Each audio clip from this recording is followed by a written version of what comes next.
All right, I don't see any clear sign. Oh no, up in the corner it says recording. Okay, great. Um, here we are, session 1 with our half dozen villagers from the settlement of Reuna.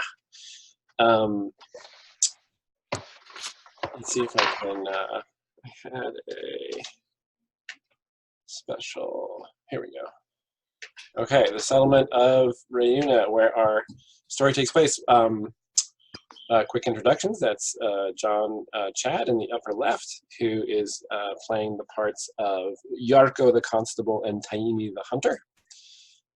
Donna Almendrala there, lower left, playing the parts of Muirin, the Elf Wanderer, and Esais the Trapper. And then Jan in the lower right is playing Kosti the Cobbler and Paiviki the Carpenter. And these villagers all come from the village of Reuna. You guys see that? Whoa! Incredible. Oh, so cool. There's something really fun about taking a scribbled digital whiteboard map and turning it into something a little more detailed.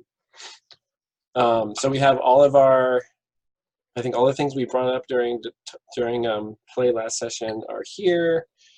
I named a couple things that we didn't name, like the Motherwood I named for the forest, which originally existed over more of this area before it was largely deforested. And then the Little River is this the water course from which the village gets its fresh water. And then you can see the path of the beast there. That's the direction, the way the beast sort of went off down into the Highlands that way. Trying to think if there's anything else. Oh yeah, so the old tree, Vanyapu, is the kind of,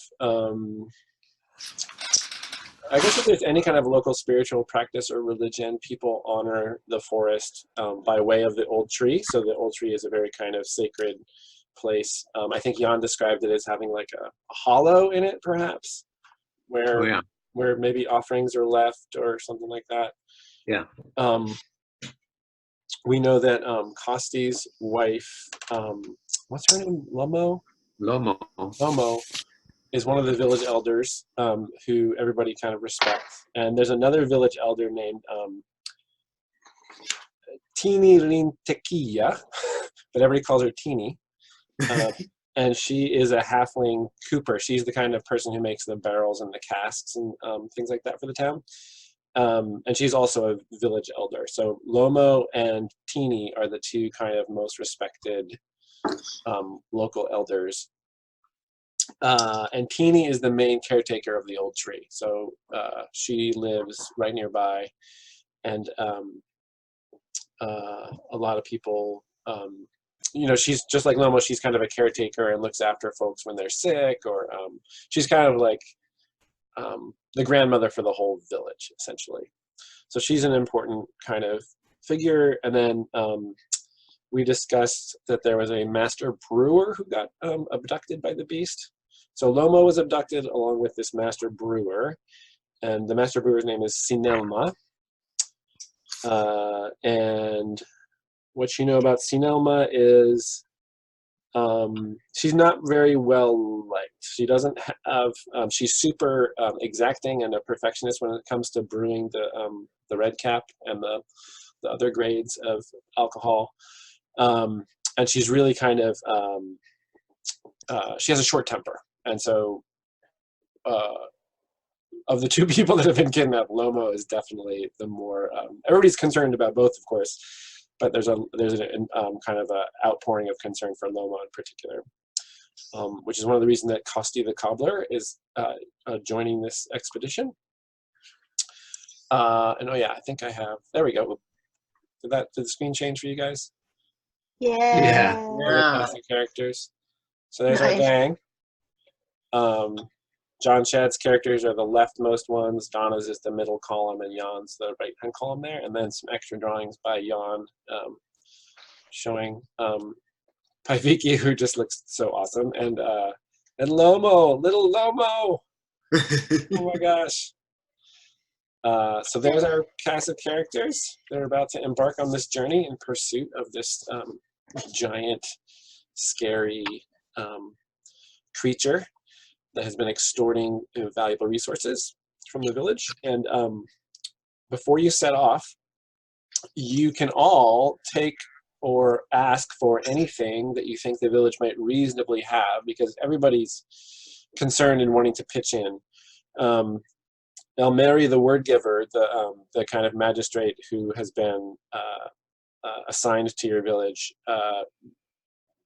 will probably not release any resources that belong to him, whatever those might be.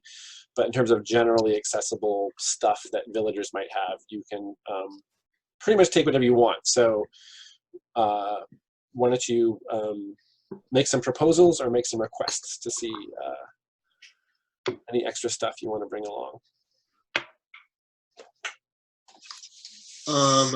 Does somebody have rope? No.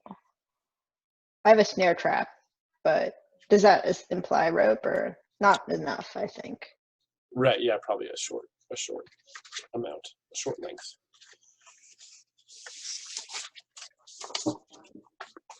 How about you, Jan? No rope. Okay. I've got a handsaw and a strange egg. Oh, I'm so pumped about the strange egg. Yeah, I definitely think rope would be useful. Yeah, agree. Yeah, so go ahead and throw that on your gear sheet there. Assign it to one of your villagers, and rope has a weight 1. Okay, I'm gonna give it to the hunter, Taimi. Okay.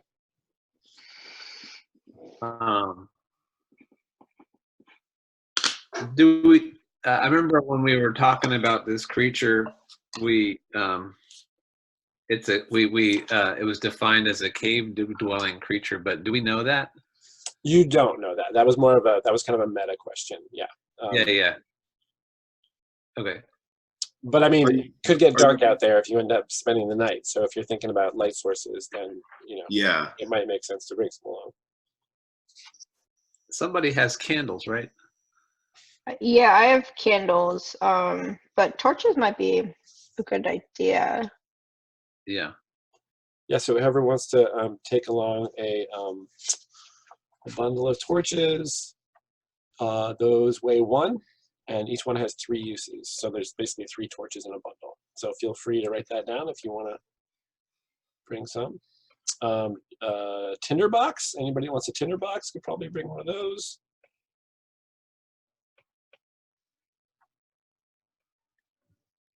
I'll take torches in a tinderbox unless other people want to. I mean, I think we can have multiple torches. Yeah, so whoever wants that can just write it down. There's Okay. enough to go around on that. But yeah, I don't feel the need to have a tinderbox if you have one. Yeah. Is that the only way to light a torch, Jason? I mean, yeah. I mean, you could find, you could do the old rub 2 sticks together thing but you still need some kind of really lightweight tinder to kind of catch when you do that. Like the bow and the stick technique where you generate a lot of friction and heat to get something going. But a tinderbox, usually the point of it is to keep some waterproof, keep some dry stuff in a waterproof place that'll always let you start the fire.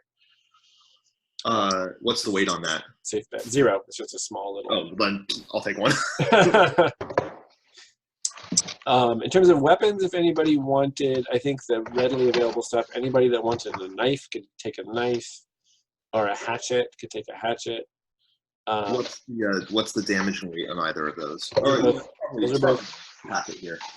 Yeah, 1d4 on And Paiviki, kind of talks to all the people that are standing around, sort of watching us assemble, and she's like, "We're going to take on this beast For the good of the village, doesn't anybody have something better than a knife? We've got to take care of this thing. Does anybody have a spear or anything? Why don't you get lucky? Okay. 2d6 plus your whatever. Looks like Paiviki's luck. You get +1 on that roll. No, I'm down to 12 because I used it for my For your hit points. my hit points. So I've got a +0. And I rolled a 5. No. Yeah, boy, there's like nothing. There is no. In fact, I'm gonna say. So Yarko has a short sword, right? Yeah, I do. Yarko's got like. I think the magistrate probably has something kind of nicer than that, but Yarko has pretty much the best weapon in the whole village. Okay. What about arrows?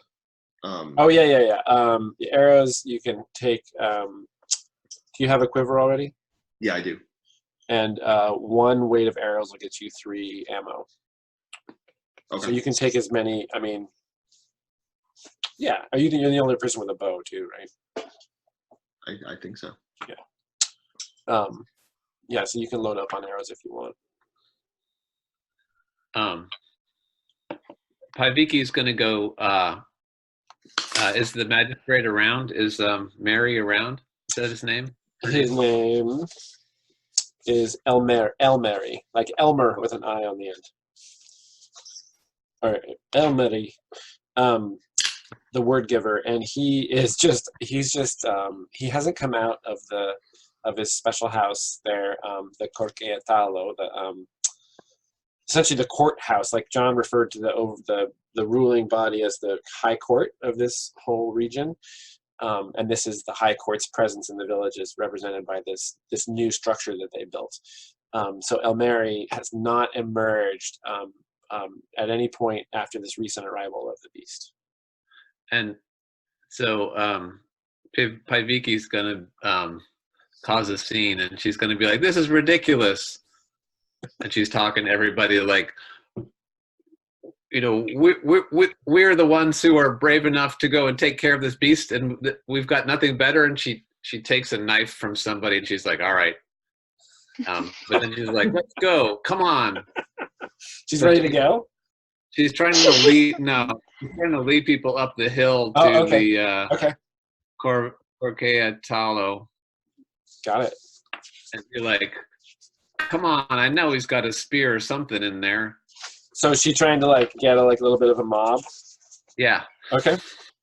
Gosh, if there's not a particular, I guess that's kind of negotiate. I think you're trying to convince people to come with you.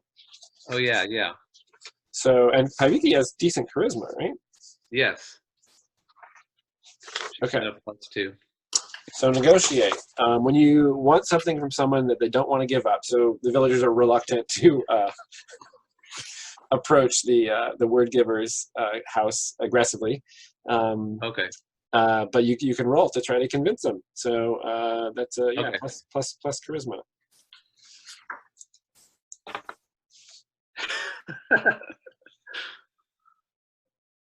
What'd you get? Oh, snake eyes. So you get to mark charisma. So put a little mark in your charisma box there. Oh. I'm like, come on. What? Won't anybody? Ah. Okay, everybody kind of like looks away. A couple of people shuffle off and pretend like they didn't hear you.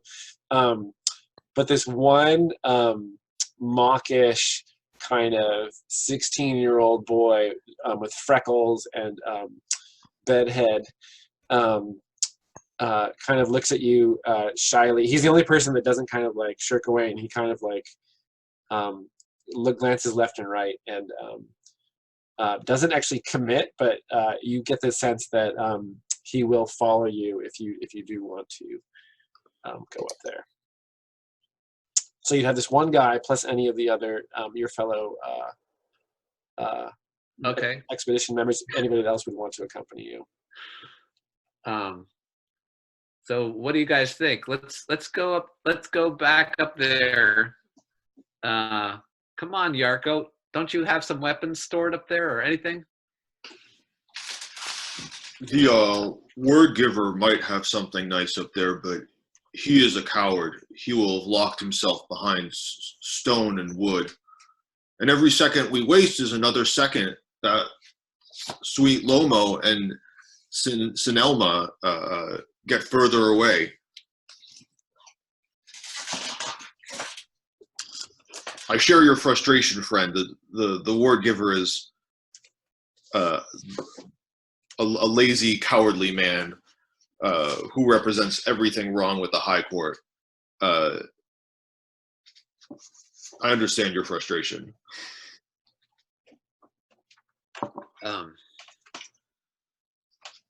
Well, I say here, you guys gather the rest of our stuff that we need, and I'll meet you at the old tree.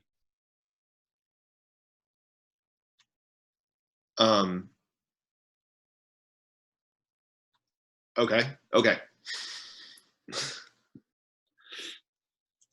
So I think that Paiviki runs off with this, and she kind of like pulls this teenager along with her. His name is Topias.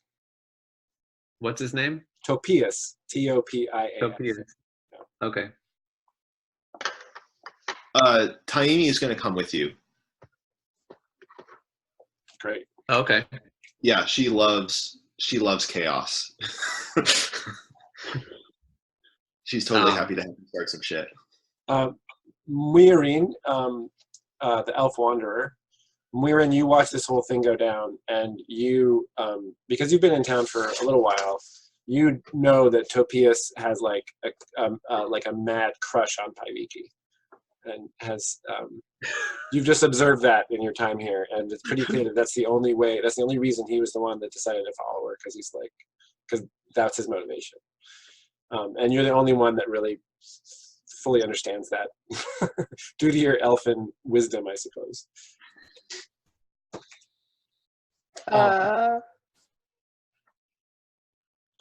Does anybody else join that? So Paiviki, Topias, and Taiti are making their way up there. Mm-hmm. Okay. Taimi, sorry. All these Finnish names, it's hard to keep. Okay, so you approach the sort of imposing triangular structure. There's like a triangular gateway there leading in, and there's no.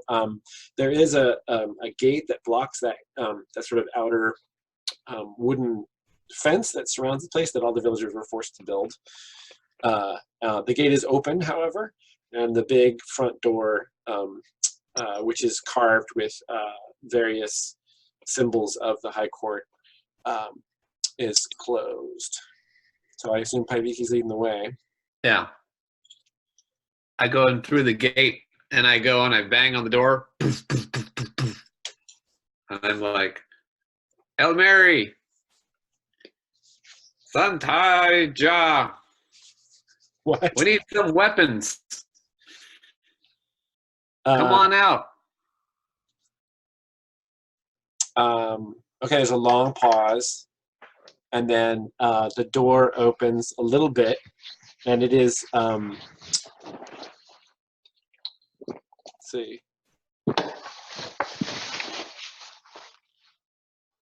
Okay, so you know that he used to have a housekeeper named Nura, who was a villager that was kind of pressed into service to take care of his take care of the place. But she was executed. She was sent off and executed for stealing coin from him. She stole some money from El Mary, and she was caught, and she was sent off and executed. And you know that Nura, the former housekeeper, was Sinelma's wife. So Sinelma and Nura had been married. So there's no attendant. There's currently no attendant in the house. It's just El Mary, like all alone in this place. And after like a minute, the door creaks open, and he, you see his head. It's sort of dark inside there, but you see his He looks okay. He's bald, so and he's got a cloak with a kind of he's got a badge of office with the mark of the court there, holding his cloak, and he wears he usually wears a hat as a sign of his office, but he's not wearing the hat. And he sort of gives you a kind of a squint-eyed. He's got gray, like pale gray eyes, and he kind of squints at you in the sunlight.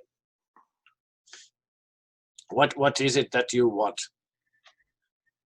So now that he comes out, she kind of looks a little bit relaxed, and she's like, so that beast that keeps coming around, we're gonna take care of it.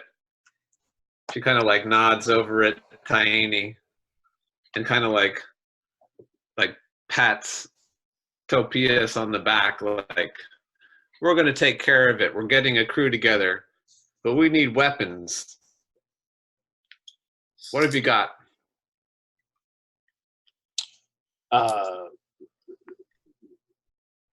This is not sanctioned by the court. I have not given my word that this undertaking should proceed.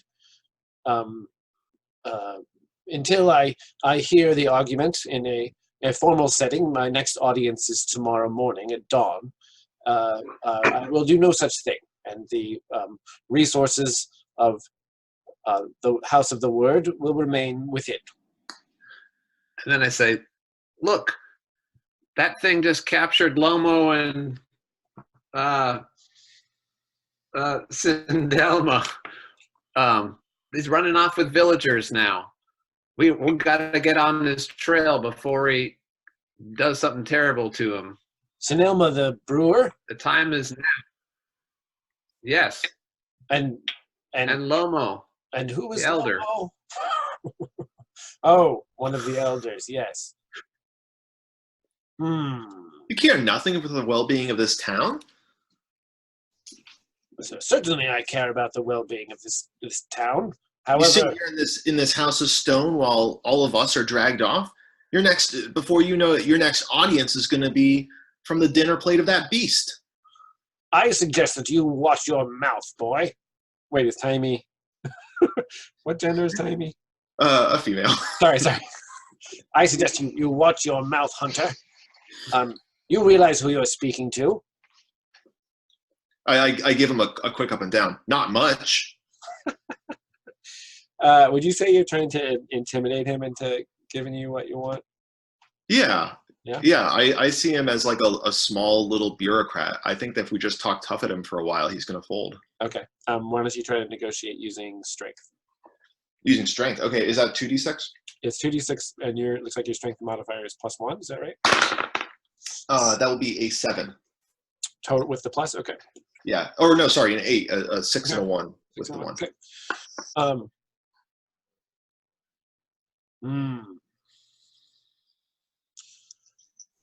The brewer is of great value to this village.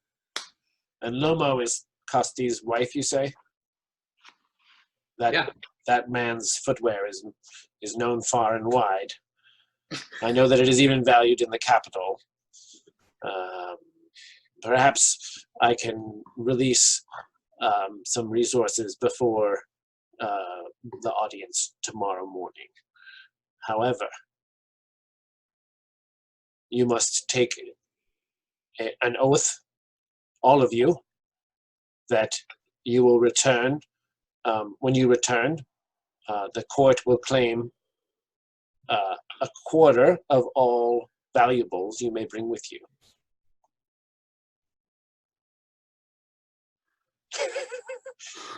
Blank stares. Is that what's No, I expected as much.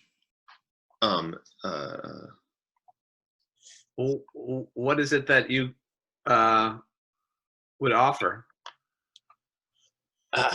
Come here. And the big door opens and some sunlight kind of streams in through the dusty air. And you guys go inside, and it's essentially one big room with, at the back, there's kind of a screen, like a wooden screen with some canvas, like a canvas curtain that sort of shelters whatever his sleeping area is. and there's a fire pit in the middle of the room. And over on the right-hand wall, there's 3 big wooden beams, and each one of them has a round shield, kind of with an iron boss, like an iron circular part in the middle of it. And impressed in each of those is the mark of the High Court. And next to each shield is a spear. And you know that these things, which I think one of you probably had some audience at some point since he's been here, and you know that these are kind of they're kind of waiting his detail of soldiers that are supposed to be dispatched at some point. Right now, he has no backup. He has no bodyguards. He's just a guy in a house, and he did come with some bodyguards initially, but then they went back when his housekeeper was taken away to be executed. They escorted her, so nobody has yet returned. And so these items, which are meant for the guards of the House of the Word, are there. And he says, do you even know how to use a Corcaean spear?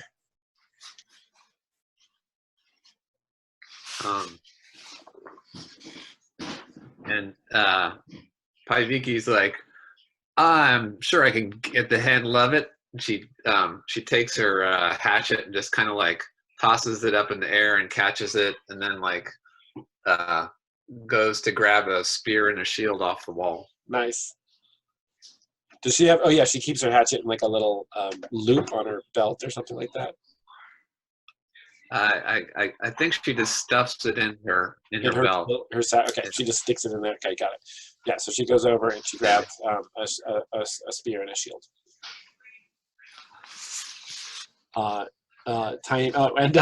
Topias. Oh, there happens to be 3 of you. Topias kind of looks around, looks at Taimi, and kind of waits to see if Taimi's going to do anything.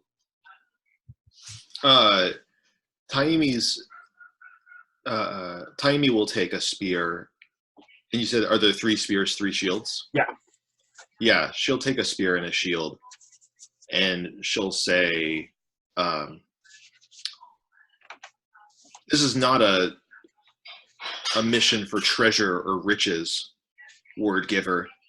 This is a mission to save lives. You would take 1/4 of lives? That's the only riches that we care about. Well, you are foolish if you do not care for material goods. This beast has been taking supplies from the village for months. Surely there must be some sequestered away wherever it calls its home. Did we ever come up with a name for that, like obsidian, that green obsidian? I believe I did. The name was, let's see here. It's called the Reasiru. The Visaya Hiru that was taken from the hands of the people of this village, and you have no claim to it. If we find anything beyond that, you're welcome to have your greedy share. I get out of there. He's like, he has something he wants to add, but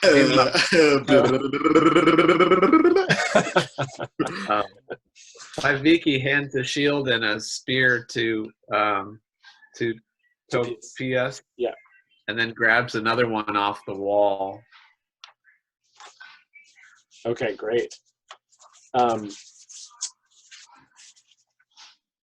And will you guys real quick, since Topias just kind of popped on the scene, will each of you roll a d12 to help me quickly flesh this guy out?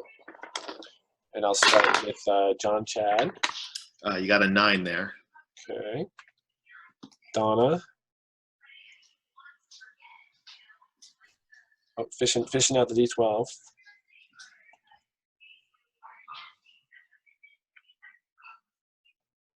Jan, what'd you get? A 7. 7. Okay. And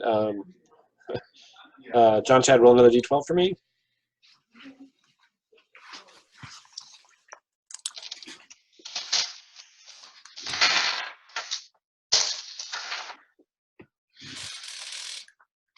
Donna, what'd you get? I got a 7. Okay. And John, Chad, and Donna, you each roll percentile dice for me. 57. Okay.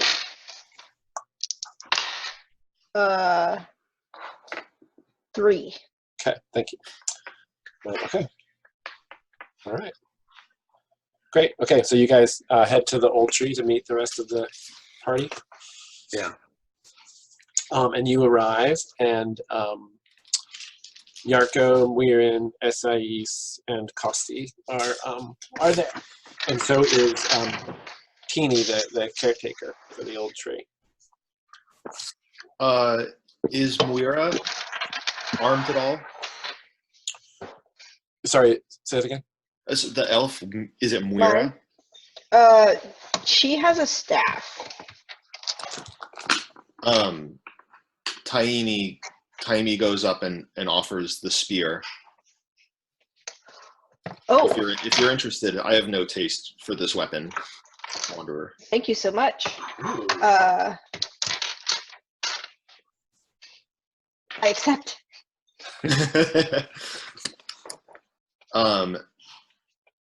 The shield is at this point. Are we kind of all there?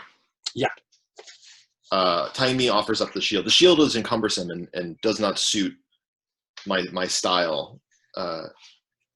It would be more efficient in someone else's hands. Who will take it?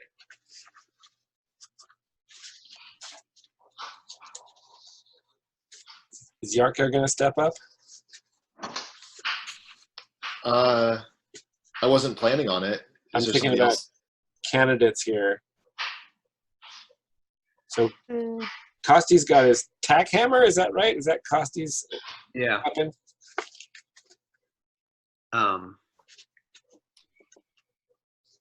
That only does 1 point of damage, right? Yeah. It's like a little hammer. Yep. Can he get a knife from somebody in the Yes. crowd? Absolutely. Okay. I mean, I'm sure he has one back in his house, actually. The initial Yeah. Dew loadout is more like if you were just, stuck on your own suddenly. I realized that if the shield weighs 2 and the spear weighs 2, then Iviki is overloaded with other stuff too. Yeah, so you'd be a little slower, and you'd be at you'd roll at a disadvantage. Okay. But you could just unburden yourself quickly if you found yourself in a position where you wanted to roll, or Right. somebody else could take. Topias actually. Are you guys taking Topias with you? A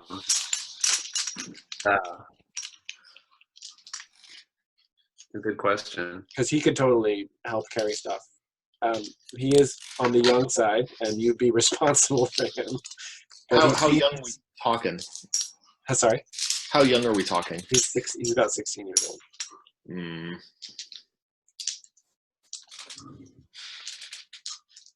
And at this point, you handed him, Paiviki handed him a spear and a shield, and he was a little surprised. And now he's looking kind of like intent, like, oh, this is happening, and maybe I'm going to be a part of it. Does he look excited by that prospect? He looks nervous. Yeah, nervous and excited. Yarkle will put a hand on his shoulder and say, "Are you sure this is what you want, boy?" Yes. Yarko, I'm a little scared, honestly, but yes, this is exactly what I want. You'd have to be a fool to not be scared, boy. We can't guarantee your safety.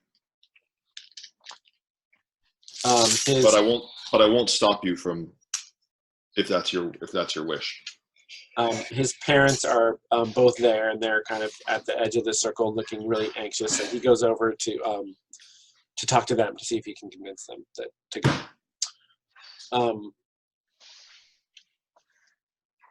Okay, so Kosti wants to chime in, and he's like, "Well, I don't know if this is really the right direction.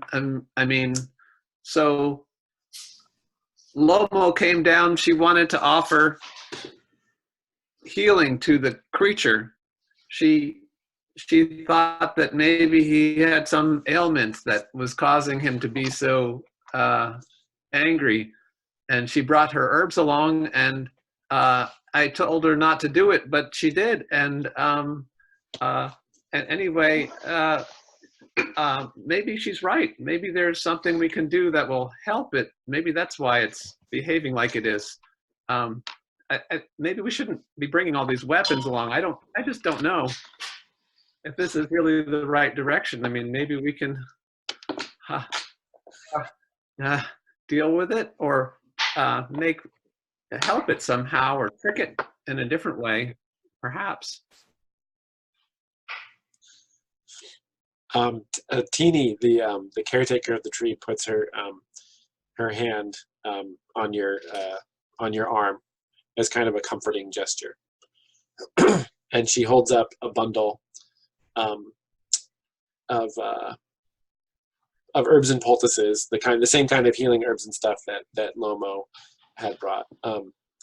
In fact, it might even be maybe Lomo dropped the bundle when she came down there, so she presses that into Kosti's hands.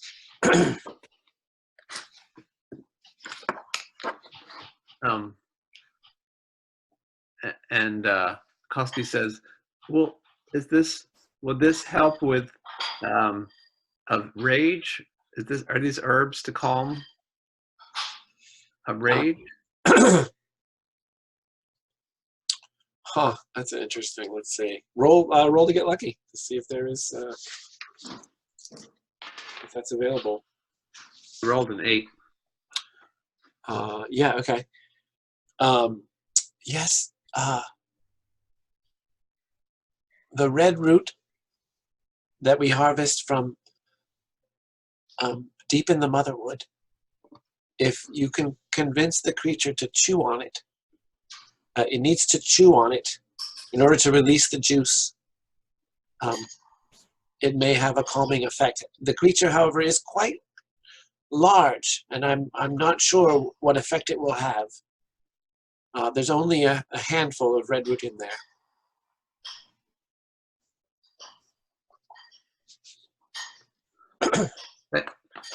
Thank you. Said, I'll do what I can. Okay. What is Donna? I'm curious what how Esais is feeling about this undertaking. I'm just curious about what's going through his mind. I think he's basically planning as from like the trapper's perspective, like how to track this beast, thinking about like how to figure out where he lives. So he's like plotting like the tools and like techniques that they'll have to use to like follow this creature and then find its home, and then possibly if necessary how to overwhelm it. Or yeah. Has he ever trapped anything of this size or encountered anything of this size in the woods when he's been out in the woods? No, definitely not. Like it's definitely more like small animal stuff, but pretty confident. Great. And what's Muirin? How's Muirin taken in this whole thing? Is Muirin like hanging back and reserved when or is she friendly with the villagers and kind of pretty social with them? Yeah, she's more reserved, but wants to also do good because she's been around long enough to know that the good things should try to be protected and the lives of the villagers matter. But she's she's not as like friendly up front. Okay. Although she does also understand Costy's worry about being too violent up front and maybe thinking of other ways to solve Maybe the a more problem. cautious Right. approach than sticking it with spears. Right. Okay. And I think we said last time that Mirren helped supply the poisonous mushrooms that we added to the wine. Yes. Right. So Mirren is a co-conspirator. She can't get out of it as far as that goes. And I had proposed, but I don't know how you feel about this, Donna, that Mirren's wearing a pair of shoes that she got from Costi.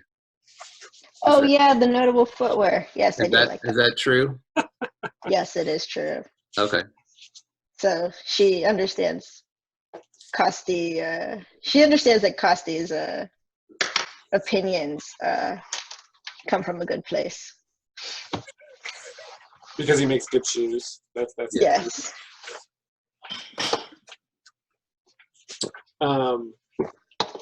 Okay, and the last thing I want you guys to do before you embark is each villager gets to start with a bond with one other villager. So in the bonds area, you would write the name of somebody that you have a strong personal connection to. It can be, somebody in the party, or somebody who's not actually going on the expedition if you want to have a bond with somebody who's still in the village. And the only restriction is you can't have a bond, one of your characters can't have a bond with your other character. So you need bonds with characters belonging to other people. So think about that for a moment and then tell us who you would like to have bonds with.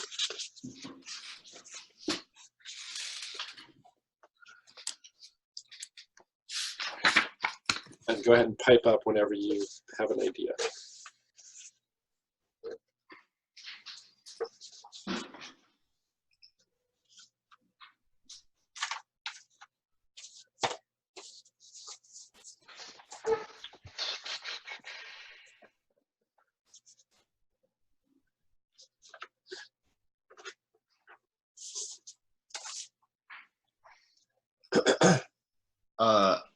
I think Taimi has a bond with Esais because as a trapper and a hunter, there's just like a vocational similarity. Probably their lifestyles have a lot of congruency as well. Right, maybe they go off into the woods together sometimes. Yeah, they shoot the shit at the boarding house, or trade stories of their great kills or whatever. Donna, is Esais cool with that? Does that make sense? Yes, definitely. And does Esais want to bond in the opposite direction as well, like with Taimi, or a different one? Yeah, I think that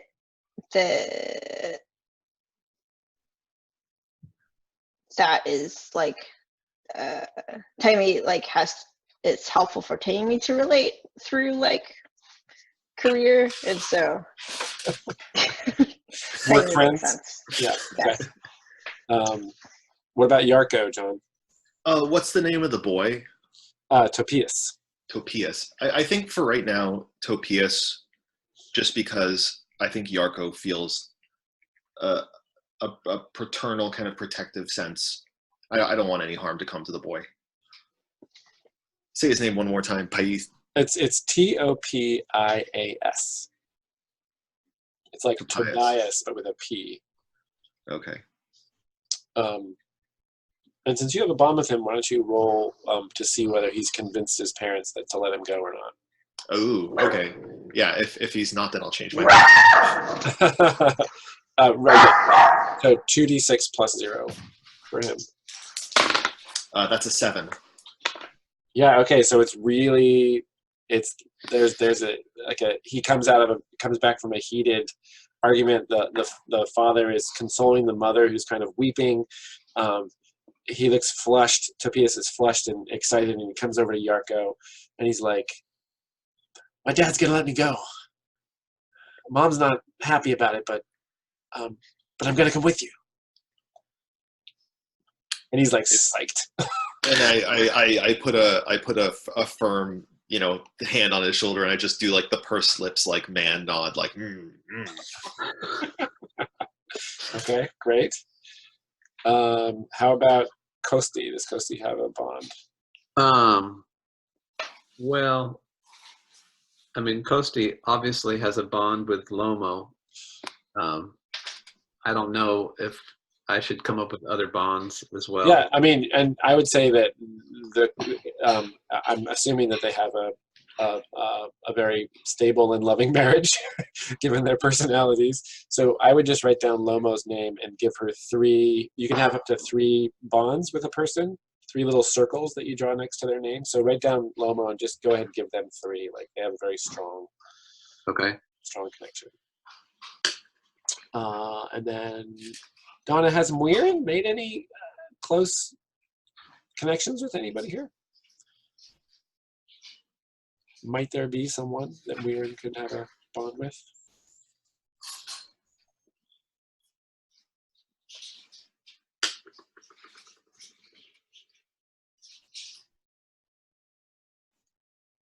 Oh, sorry, I can't hear you. Your mic's off. You were talking and I didn't understand. Yeah, sorry, we didn't hear any of that. Yes. Okay, I'll repeat.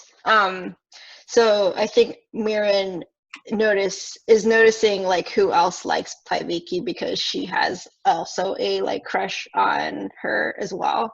Oh. And has like admired like her, you know, boisterousness, but you know, not actually. I don't think it's very nascent. She is very reserved, so but it's like wow, just very observant. So there's something about this very kind of charismatic, gregarious human, and which is maybe very un-elf-like. Yeah. Is that fair to say? I think so. The boldness, you know, and the strength too. Right. I love it. Awesome. And then what about Paiviki?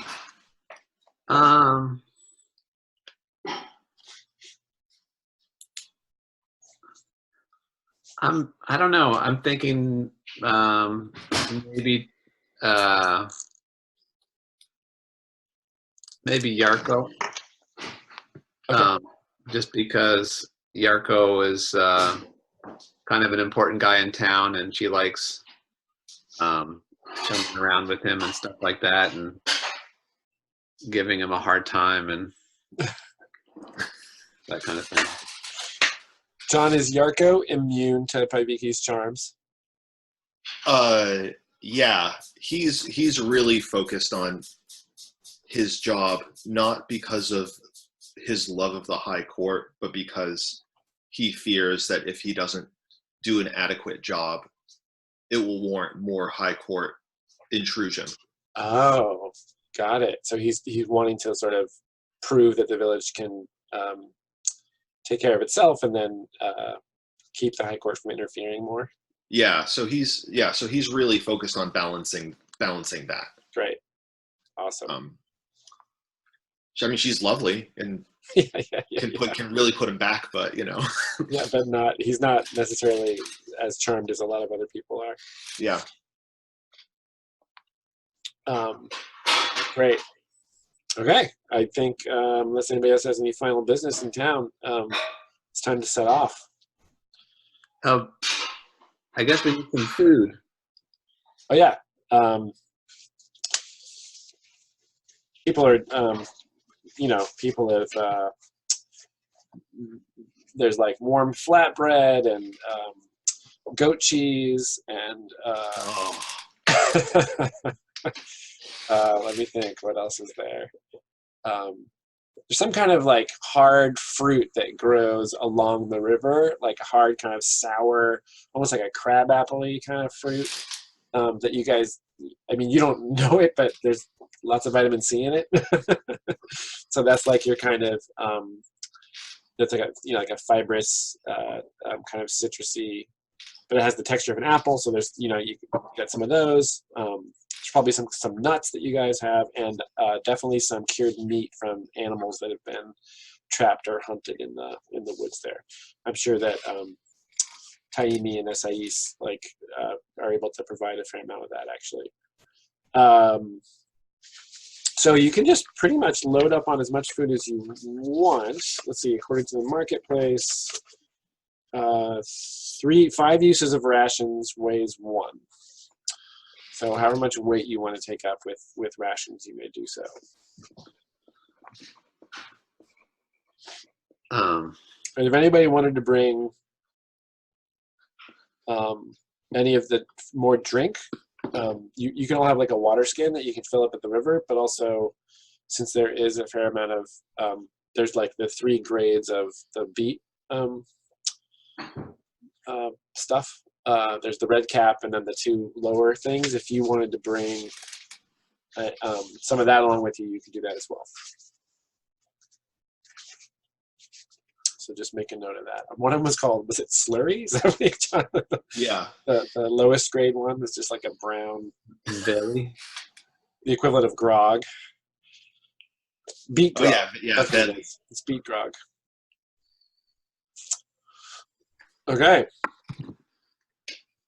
And then you set off with Topias waving goodbye to his crying mother and his concerned-looking father, and the rest of the villagers.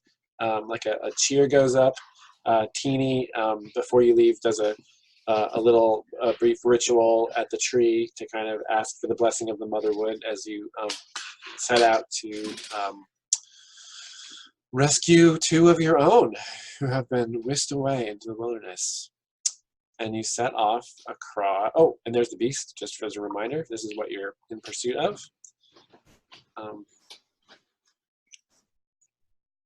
This crazy thing, he's just big, man. It's a very beast. And you set off across the southern highlands. The landscape looks roughly like this. It is early summer, and in this part of the world in early summer, the mornings are generally cool and misty, and in midday it just gets kind of warm. It doesn't get hot at all. There's always a breeze blowing in the highlands, and in the valleys and the kind of lower places it can get quite cold in these little pockets. So you set off across this landscape, and Taimi and Esais find the tracks of the beast and the tracks of the cart pretty easy to follow. It's a big creature. The cart was laden, so there's plenty of places. Anytime there's a rocky patch of ground where you lose it, one or the other of you climbs up and scans the landscape, and pretty easily you can spot the next area where there's clear markings on the ground. So you make your way amongst these kinds of lakes like you see here in the image. It's quite beautiful and stark out here, and within about 2 hours of walking, when you look back, you can't even see Reuna anymore. The village is out of sight.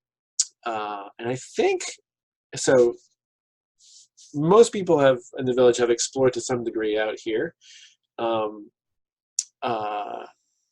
But there's a limit to how far people generally go. The best hunting and trapping is in the woods, but occasionally you do find animals out in this landscape that are useful.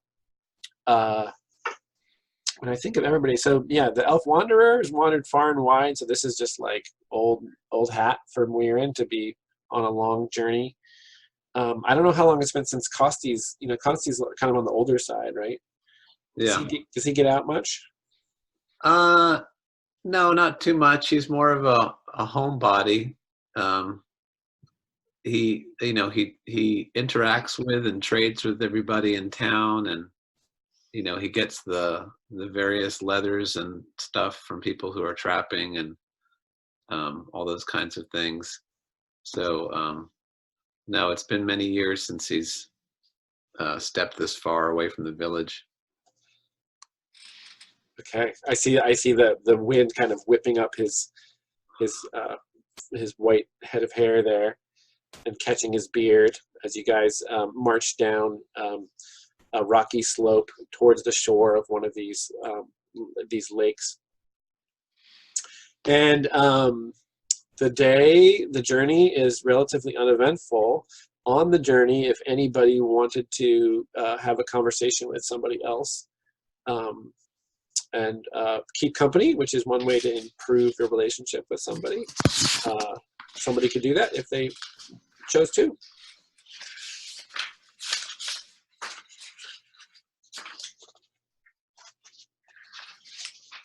And if nobody wants to, yeah. I will keep company with Yarko. Okay. What do you, how do you strike up the conversation? Yeah. Walking along, kind of with shield and spear, and I'm like, "So, Yarko, I need to let you in on a little secret." Yeah, secret. So, Mirin and I have hatched a plot for this beast. We poisoned the valley that he took with him, so things should go a little bit easier than it would have otherwise. I'm thinking maybe we'll get there and it'll be rolling around on the ground in pain, ready for us to take care of it. Oh, that would be tremendous luck. Yeah, what do you think? Pretty good idea, huh? It's a good idea. The beast doesn't seem too smart. It seems to know what it wants. It seems to know nothing but. But who knows what level of intelligence it has, or what strength its foul innards possess. Okay, so pause for a second. Paiviki, roll 2d6 plus. You have a bond with Yarko, right? Yeah. Yeah. So roll 2d6 plus 1 because you have a bond already. 9 plus 1 is 10. Okay, the conversation goes well. Play it out or summarize it, and you get to choose 2 things from the list below. So we'll choose those things after you guys finish the conversation, or just summarize it. It's up to you. Oh, I got a good one. We don't know how strong the innards of the foul beast is. If it had your stomach, it could take 5 gallons of poison, huh? Yeah. You said it.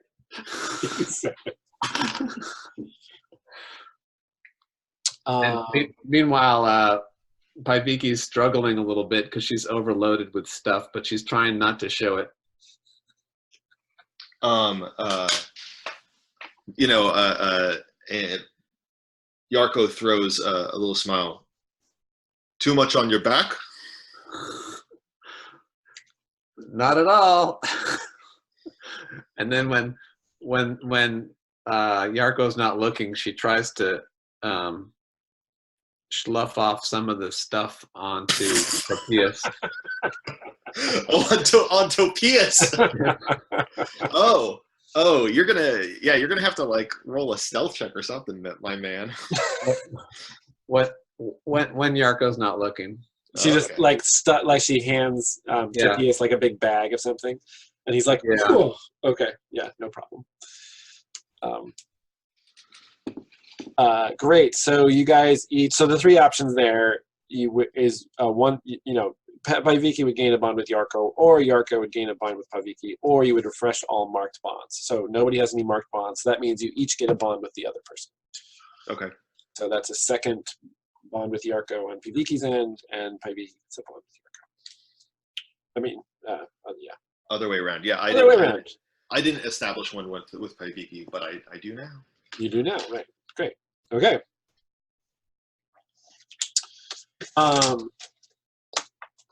So it's actually late afternoon.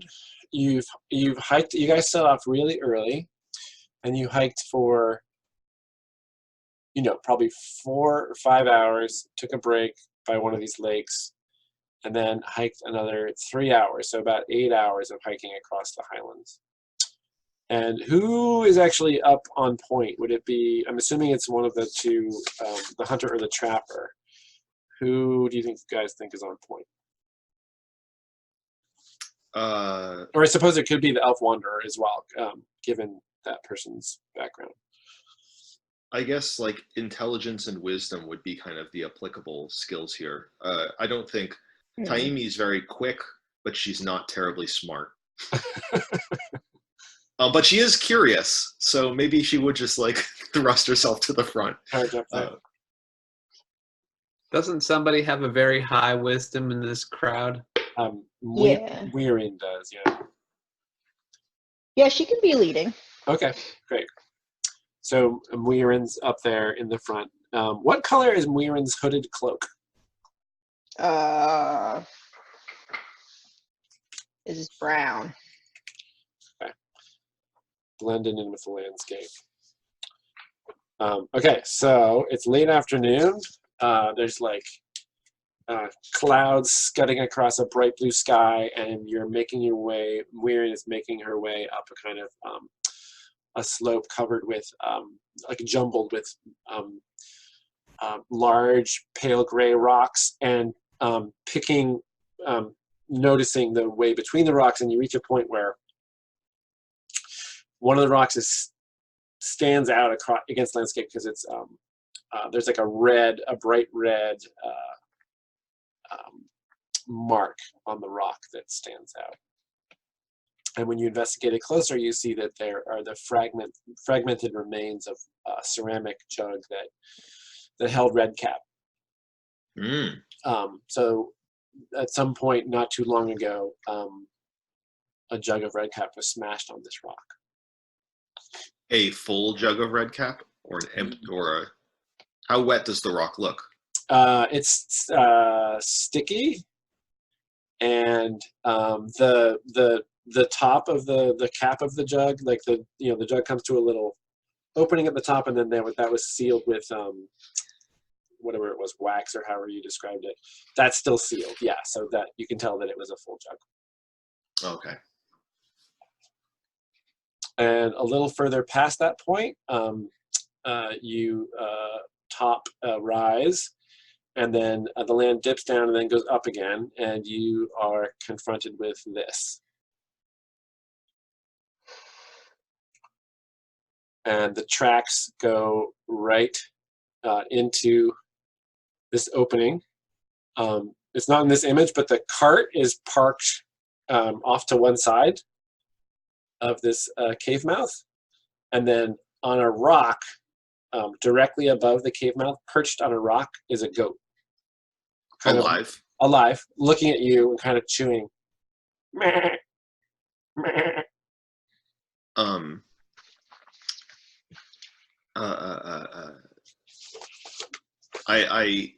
I whisper to Esais, the goat could alert the creature to our presence. We better send one of us better like sneakily try to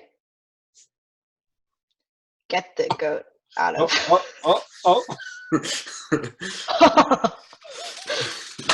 Okay, I'm gonna try to shoot the goat. Oh my god! Go for it. Plus Dex with your short bow. Is that right? Yes. Okay.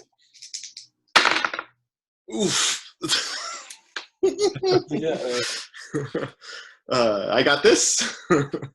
Oh my god. So yeah, I got I didn't get it.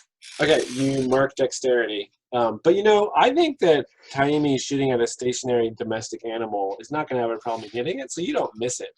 There's just, I just get to make a move. So you do hit the goat. You nail it right in the breast. It goes, and it actually pitches forward off of the rock, tumbles down, and lands right in front of the cave entrance. And it's kind of bleeding, and it's bleating, both bleeding and bleating. And it's kind of like, as a hunter, that it's going to die, but it's just sort of in its death throes and making a fair amount of noise. Ugh. And from inside the cave, you hear other goats responding. Okay. All right. Hmm. I botched that one.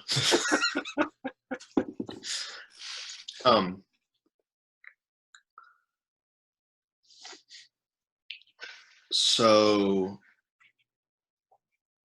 what's the plan?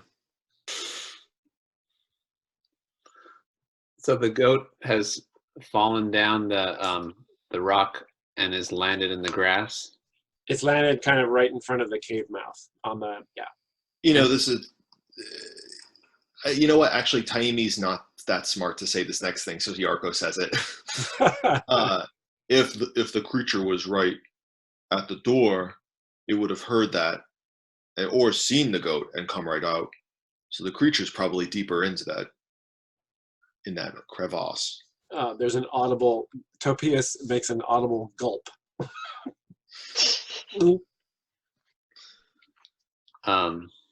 Is the cave opening wide enough to let the cart go through? No.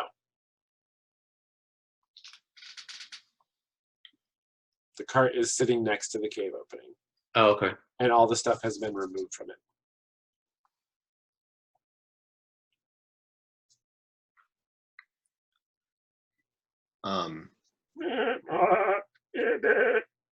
You hear more goats from inside.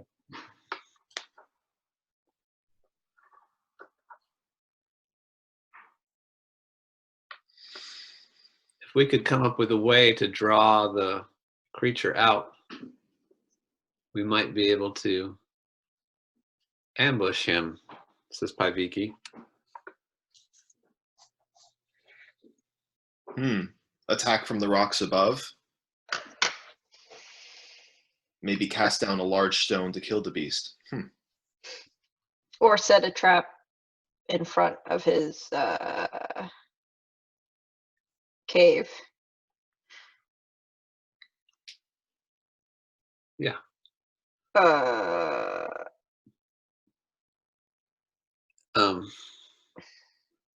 And Costi says, do we really need to be considering violence? I mean, just because the creature behaves that way doesn't mean that we have to. Perhaps it it's just misunderstood somehow. I could. And he's like, I could. And he sort of looks at the herbs and poultices, and then he looks at the cave, and then he gets really quiet.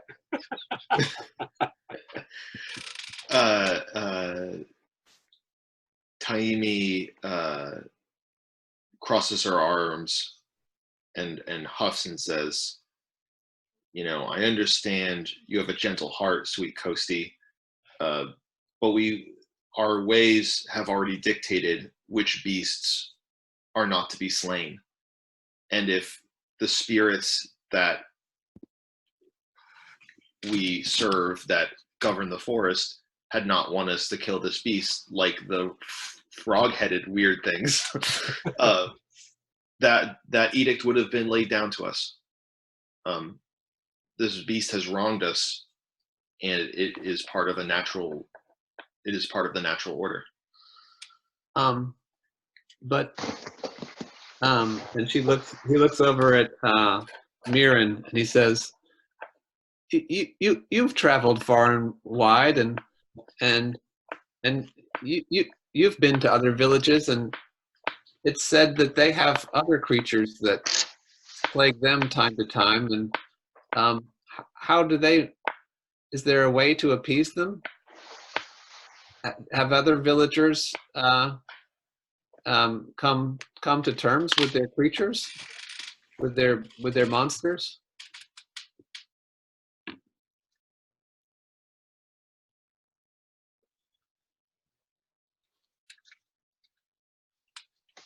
I was just basing that on when you created that creature, and you had said that it's like a common thing that sometimes monsters plague villages in this part of the world. So Was that question directed towards Mirren? yeah. Costi's asking if Mirren had ever heard of this happening before, and other villagers, and if they have come up with any peaceful solutions.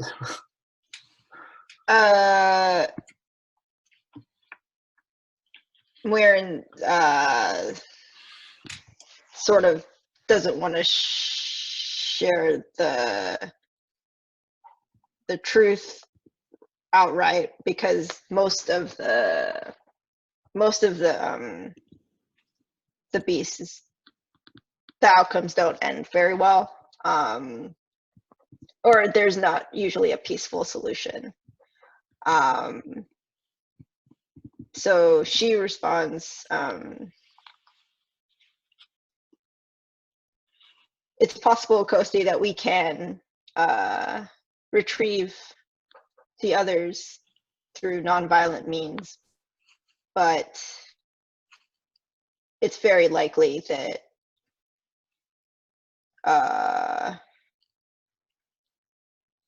we'll have to use force to get them back.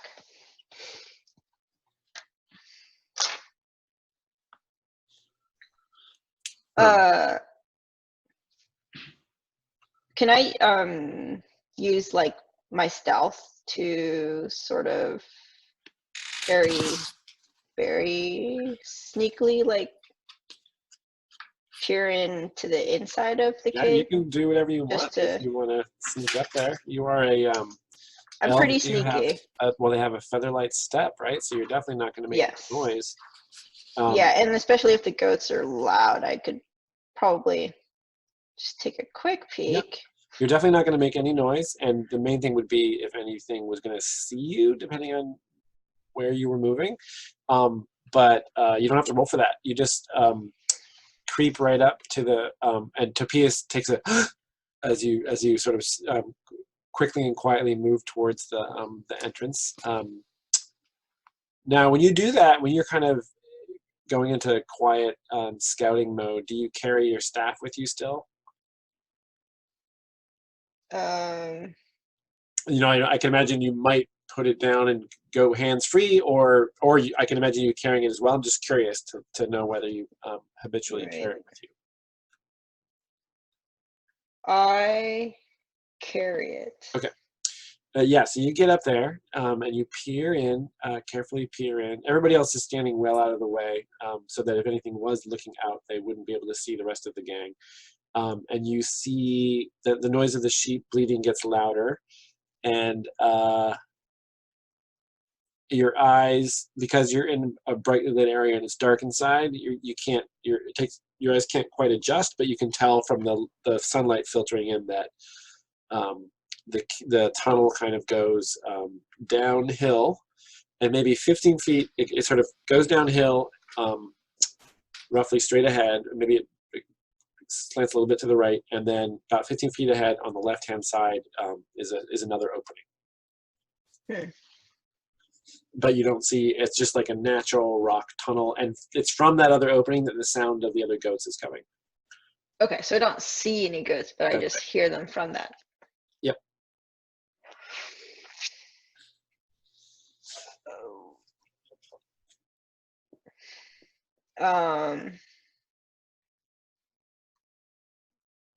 Okay, so I'll sneak back to the group and tell them what I saw.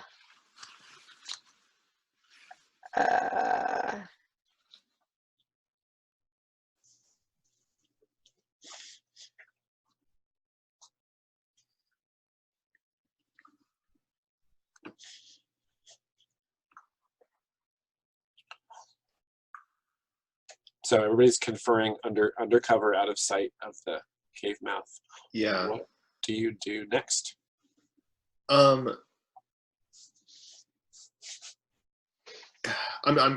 trying to like kind of comprehend the topography of where we are. The picture kind of shows the cave opening, fairly near to the top of a peak of some sort. Is that Yeah. true? Yep. If you your impression and given your approach is that just over this these rocks that you see here, it slopes down on the other side. Okay. I guess like I'd be curious to see if there's another entrance on the other side.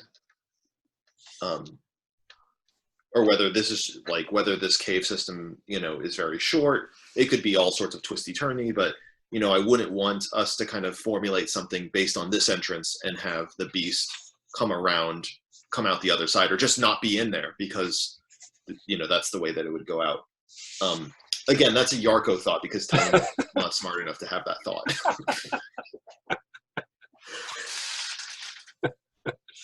Yeah. Okay. So is Yarko raising that as a tactical point? Yeah, that's information that I'd want to know before we step foot inside that tunnel. Okay.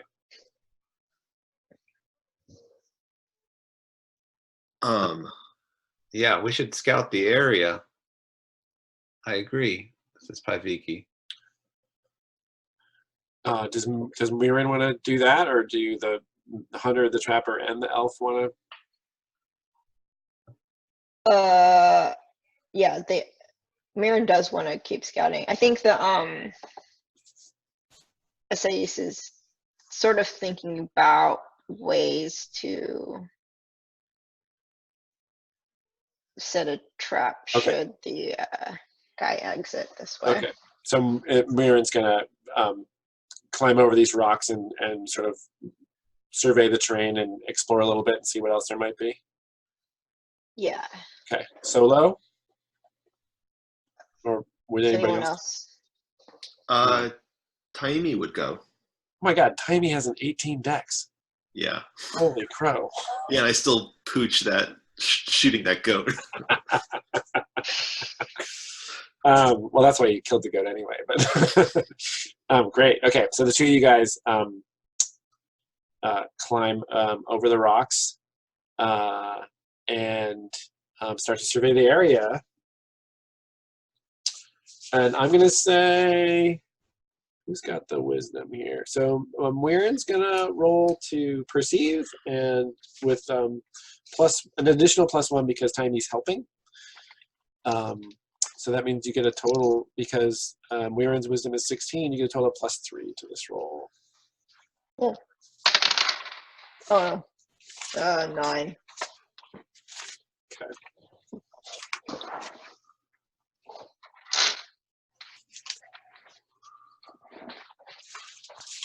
Okay, you can ask a question about this landscape. This kind of, so if you look at these kind of these pale gray rocks with this scrubby brush and grass kind of growing out of cracks on it. These kinds of rocks kind of cover this broad, expansive slope that goes down the far side of the cave mound here. So you can ask a question about that landscape you're surveying.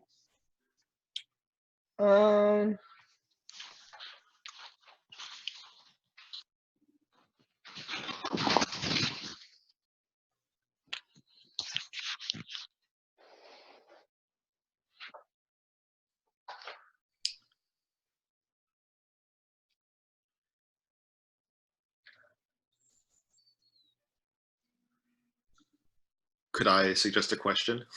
Yes. I guess, like, is there any evidence? Yeah, is there any evidence of another cave opening on this far side of the hill?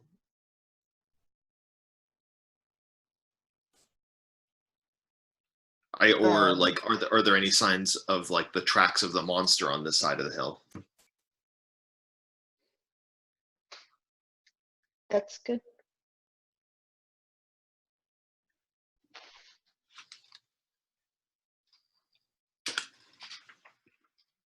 What do you think? Is that good? Is that the one you want to ask? Mm-hmm. The Yeah, track. we Okay. are. Yeah. Yeah. So you guys are hopping from rock to rock and looking around, and you don't see any sign of.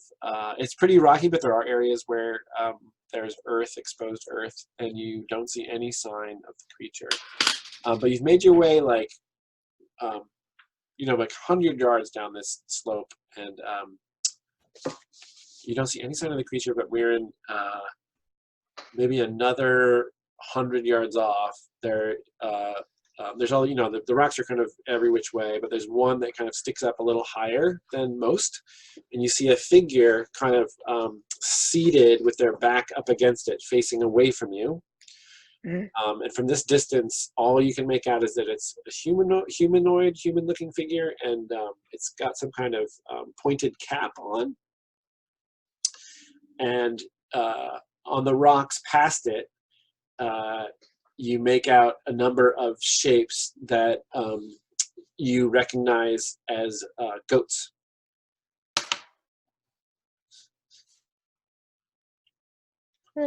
And the figure is completely unaware of both of you. It's because it's facing away from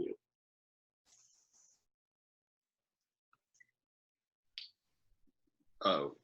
We better tell that guy to get out of here.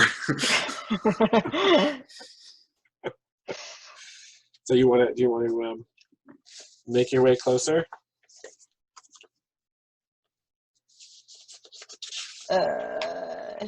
Does Taimi say that? Does Taimi say we better? Yeah. What's that herding fool doing here?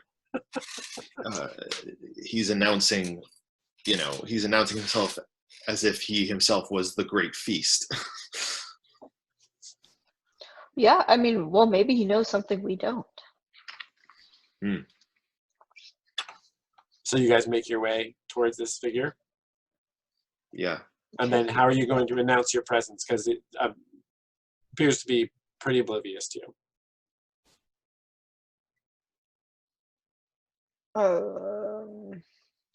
In fact, when you get within about 50 yards, you think he might be napping.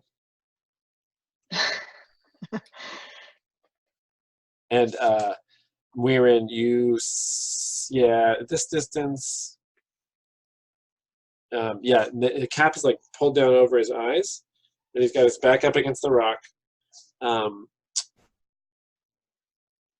he's clearly, from the way he's sitting, he appears to be asleep.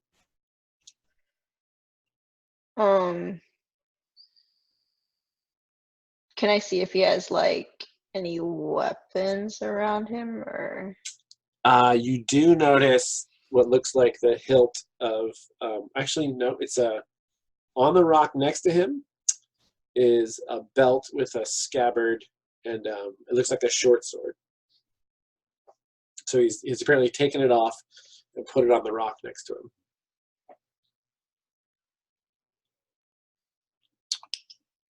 Maybe move the scabbard like a little bit and then wake him up so he doesn't just instinctively try to leap upon us.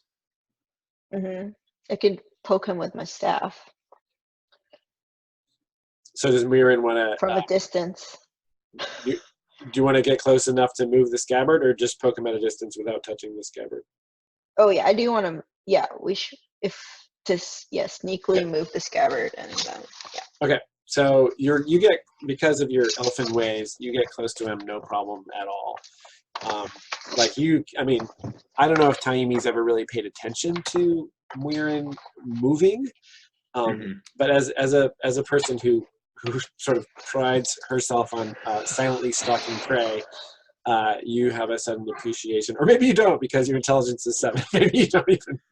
I probably attribute it to the shoes. These shoes truly are a wonder. But Weirin is like utterly silent, stepping from rock to rock, and there's like a breeze blowing across this landscape, and you get close no problem, and then you go to nudge the scabbard aside. And to do that quietly enough without waking him, you will have to roll. But I see that your dexterity is 16. Yeah. Okay.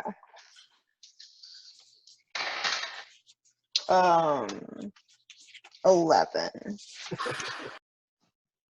All right. So we are back after accidental interruption. Here's our cave.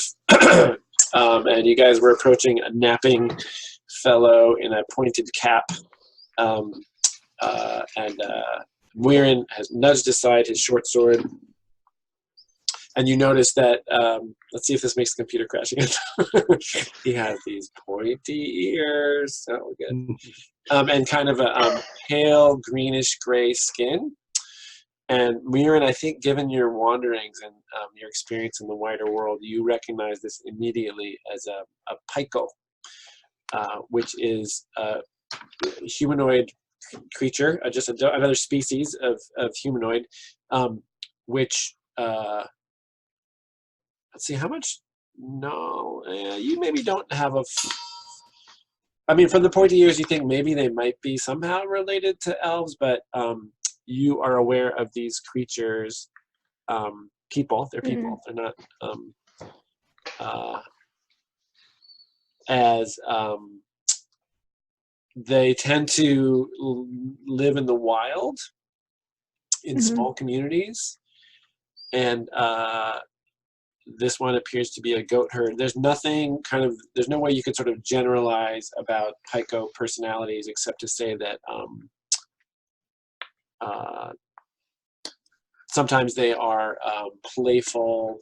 They're known for being, their culture is known for being playful, and perhaps mischief is highly valued in their culture. So you know that much about them. And I don't think, I don't think Taimi might have heard stories about Piko, but they definitely have not been seen in the vicinity of Rayuna.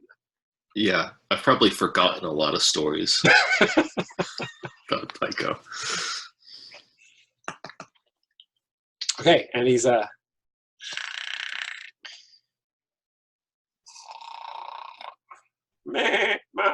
the goats are up there on the hillside. We just lightly tap him with the staff on his shoulder.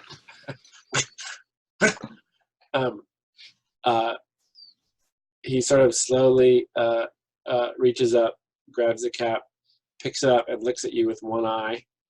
And it's a one yellow eye.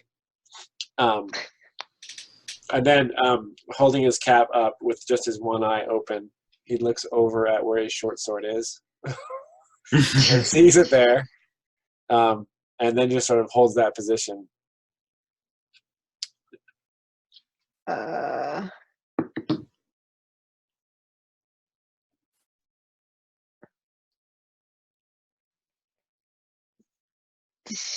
I don't have much, but you can take it. No, sorry to disturb your sleep. We just are new here, and we have some questions about this area. Are you familiar with where you are?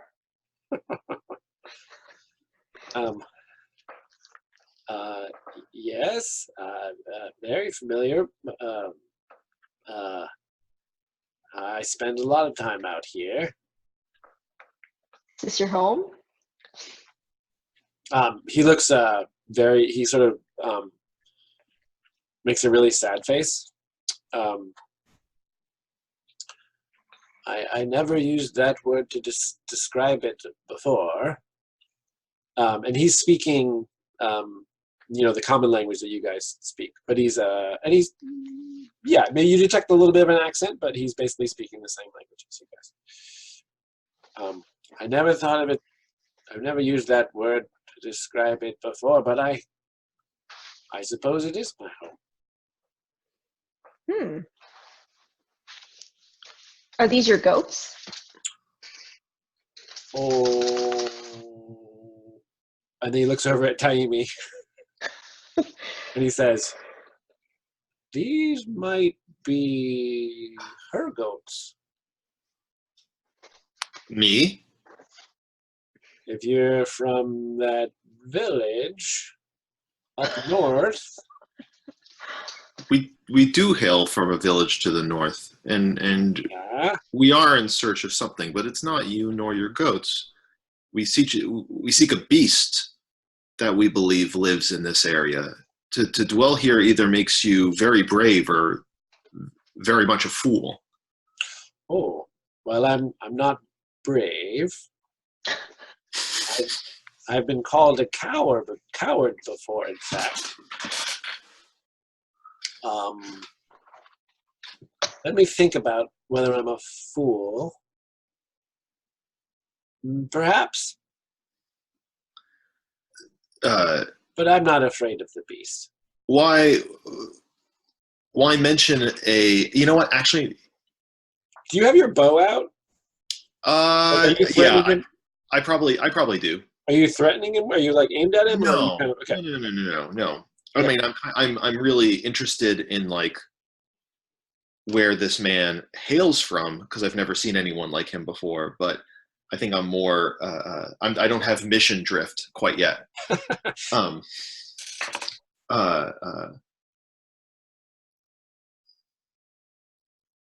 You can decide whether you're a fool later on your own time, herdsman. Why did you mention a village to the north?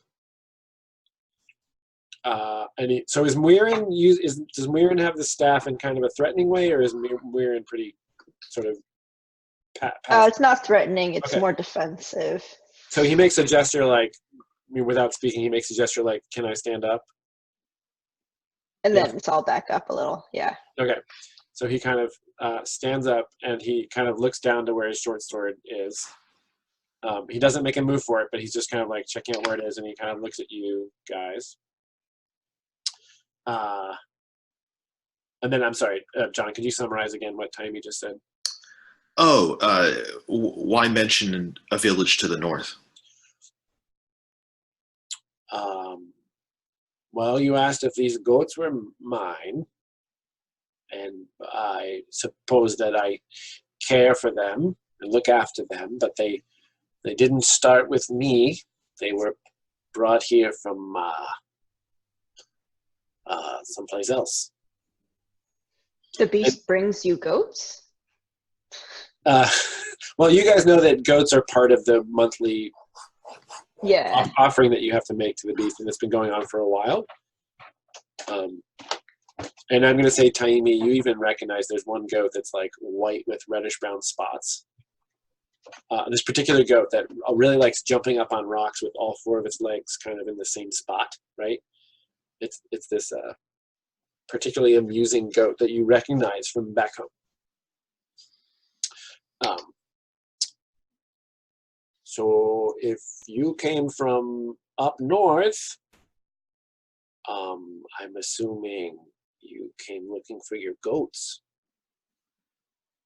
And he gestures towards the hillside.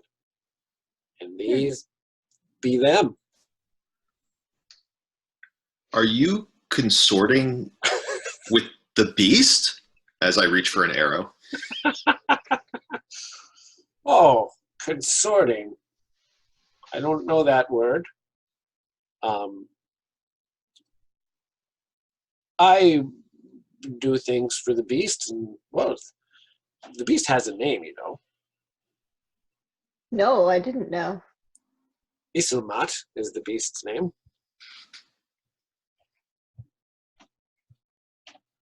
Are you friends? Oh, we have an agreement.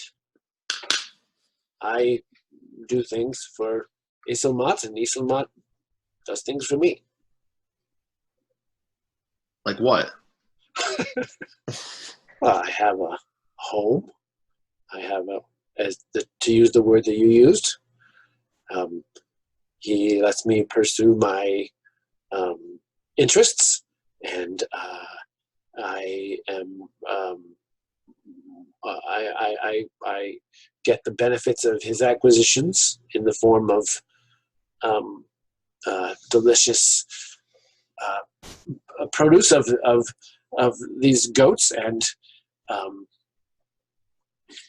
of all kinds, and occasionally I have some of that delicious red liqueur that I understand your people produce. How dare you? How dare you say it so plainly, like it's something you plucked off the shelves of your own cellar? These things were taken from us with violence and anger, extorted from us, and you so carelessly take it as if it is a simple sharing bowl on the dinner table. So his eyebrows kind of go up as you kind of lay that into him, and he kind of nods his head in understanding, and then he turns and bolts.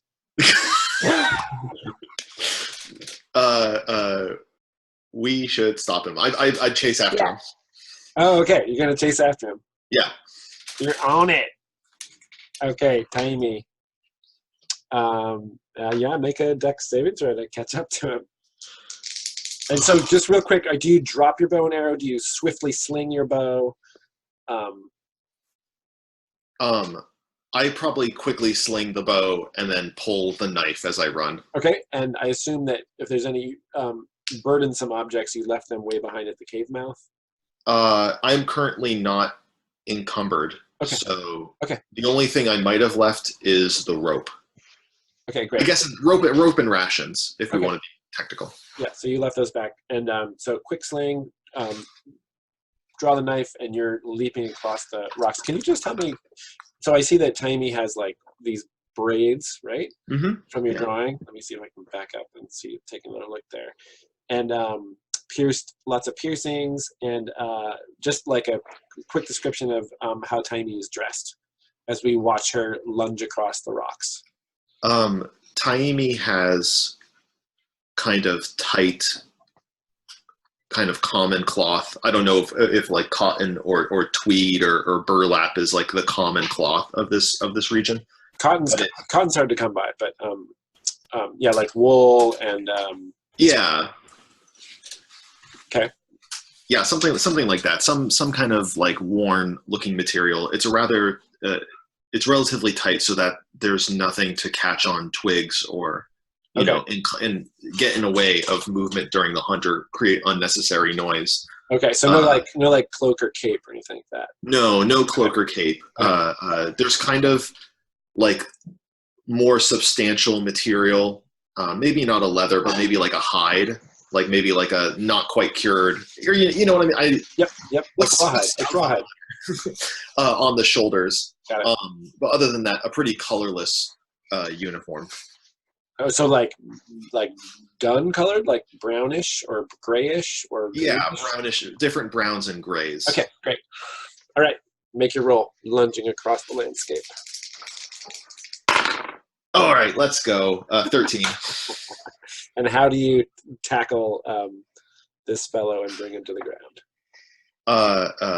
I go for the legs. I go for like a spear tackle, like at the legs. Okay, great. Yeah, so you leap off a rock and you catch up to him easily. He's barefoot and he's really, you can tell from the way he's moving that he's pretty familiar with moving across the landscape, but he's maybe not so used to running across it. And you easily take him down expertly and without injuring him. He just like falls in between two rocks into like a relatively soft part of the ground, and then you're kind of standing over him, and he's down between these two rocks, kind of looking up at you. And his when he fell, his cap fell off, and he's got like a little tuft of black hair, and he's just kind of like looking up at you. Don't hurt me! Don't hurt me! I very much want to.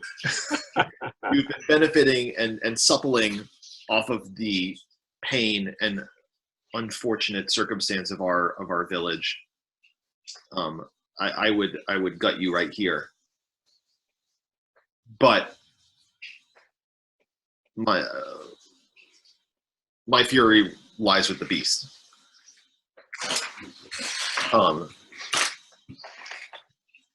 Is that cave where the? I guess I'm intimidating. Is that cave where the beast dwells? Yeah, you don't have to roll for this. He's totally willing to give you what you want. Yes. That is Islamat's cave.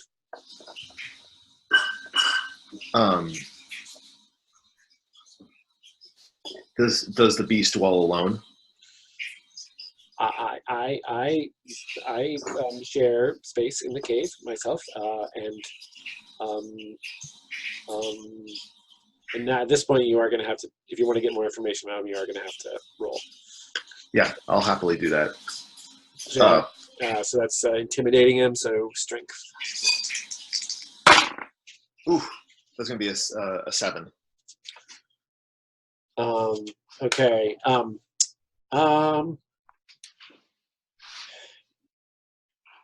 I'll tell you everything I know if you let me go.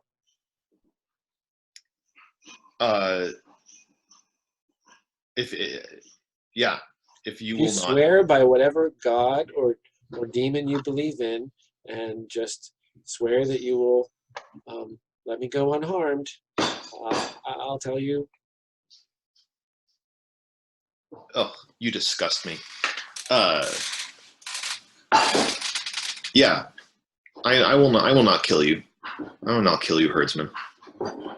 Although that herd you have no right to call your own. Could I? Muirin is I guess probably here now, right? Muirin caught up. Mm-hmm. Did you bring the short sword or leave it behind?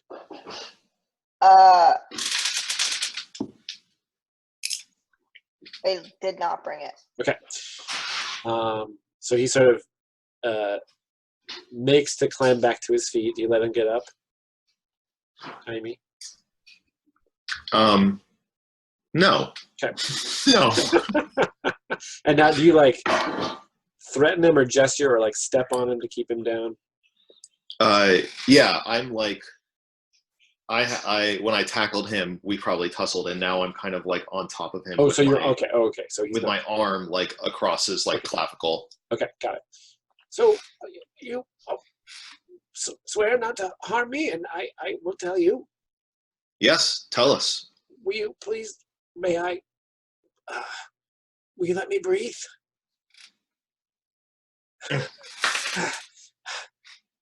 I also, if I'm going to be alone in the wilderness, I would like my weapon back.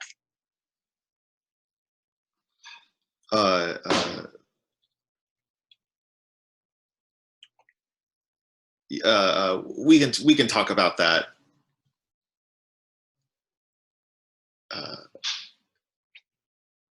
We could talk about that later. Once the beast is slain, we won't leave you here to die. You wish to kill Isilmat?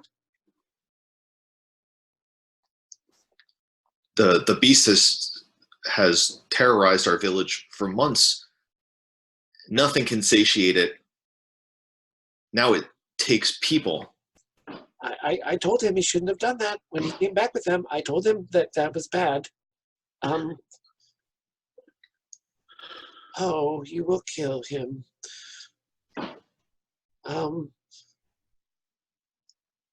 I have your word that you will give me my sword back? Yes. It is all I have. Yes, if you do not interfere with us, you are a coward and a miserable creature, but our anger doesn't lie with you. Isilmat has lived in the cave for some time and lived on only what else dwelt in the area until I happened upon him, and we worked out an agreement where I would tend to things. And then something changed in his behavior, and he began to behave strangely, and went to your village and brought things back, which he had never done before.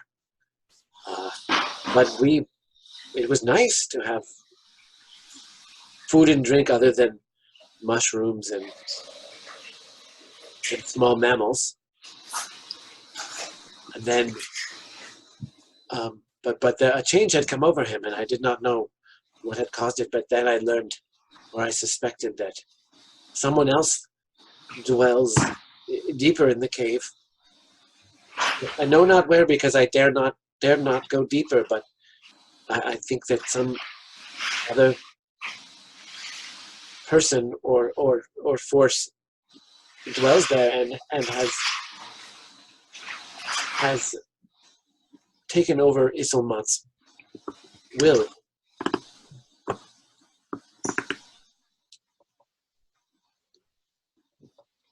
Someone controls the beast. What proof do you have? Isolmat only when he goes out and brings things back. The green glass that comes from your village, the shiny things. He never cared for these before, and now he does.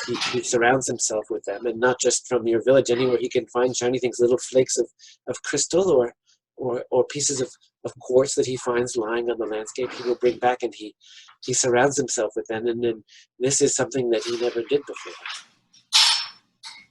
That's no proof that the beast has some conspirator that proves his innocence.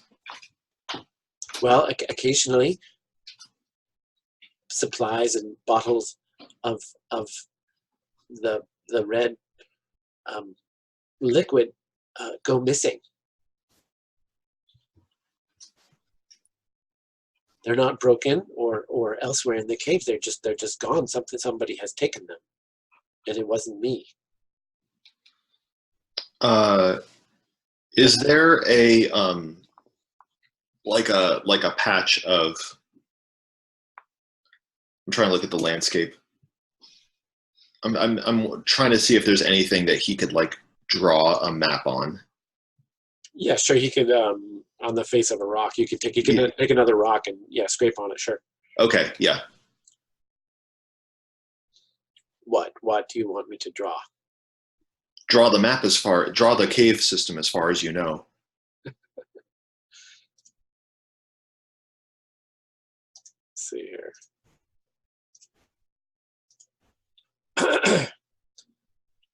All right.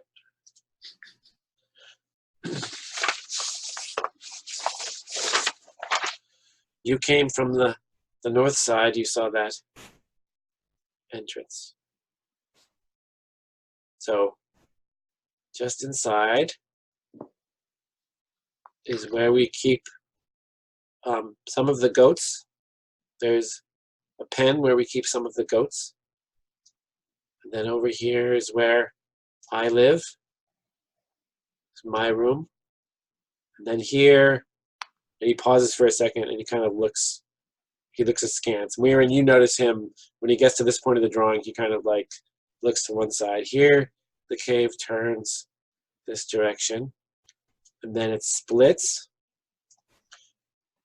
And this is where Isolmat sleeps. And here is where we store supplies.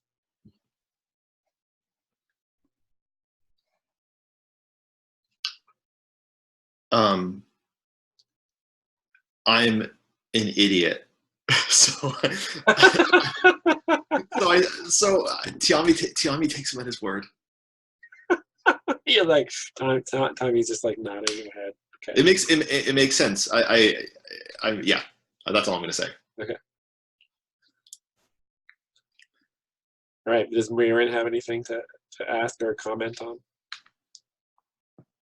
Did you see Isolmat bring back 2 humans? I was not there only after I came back from tending the goats, and it was dusk, and I heard voices of people, and then after I put the goats in the pen, I went to see what was wrong, and when I got there were none, and he said that yes, there had been people, but then that the voice took the people. You see, this is another reason why I think there is something else in the cave. He said the voice took the people. I definitely heard voices, and then there were no people.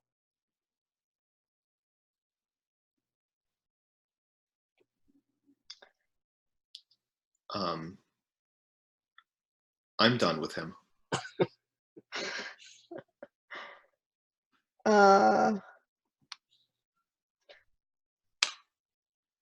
do you want to give him back his sword and let him go? I would really, really love to tie him to one of the goats and then to tie his sword to another goat and to just like smack them off on their way. Are you gonna do that? Do you mean like tie him like sitting on a goat? Is that what you're picturing? Yeah, either sitting or like Han Solo on the bottom of the spit, you know? Oh yeah, on the underside of the goat. Well, he's small, but he's not small enough to be tied to the underside of a goat. Okay. He could potentially ride on it. He's bigger than the goat, but he could potentially be carried by it. I don't think the goat would be too happy.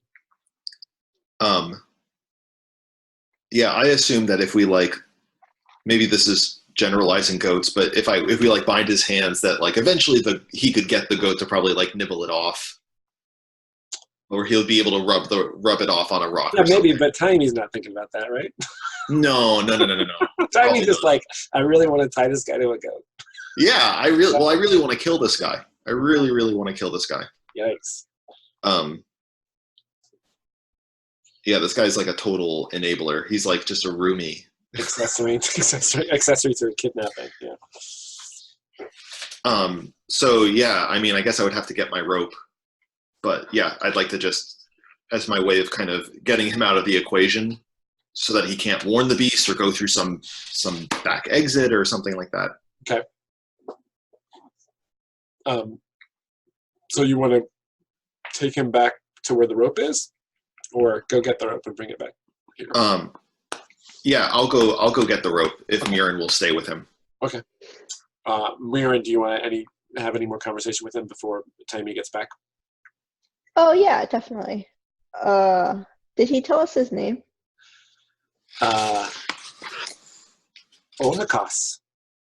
Monica. I am called Onakas. How long have you worked with the beast together like this? 3 seasons. What Yeah. was he like before? Oh, hungry all the time. He's still hungry now. He's very big.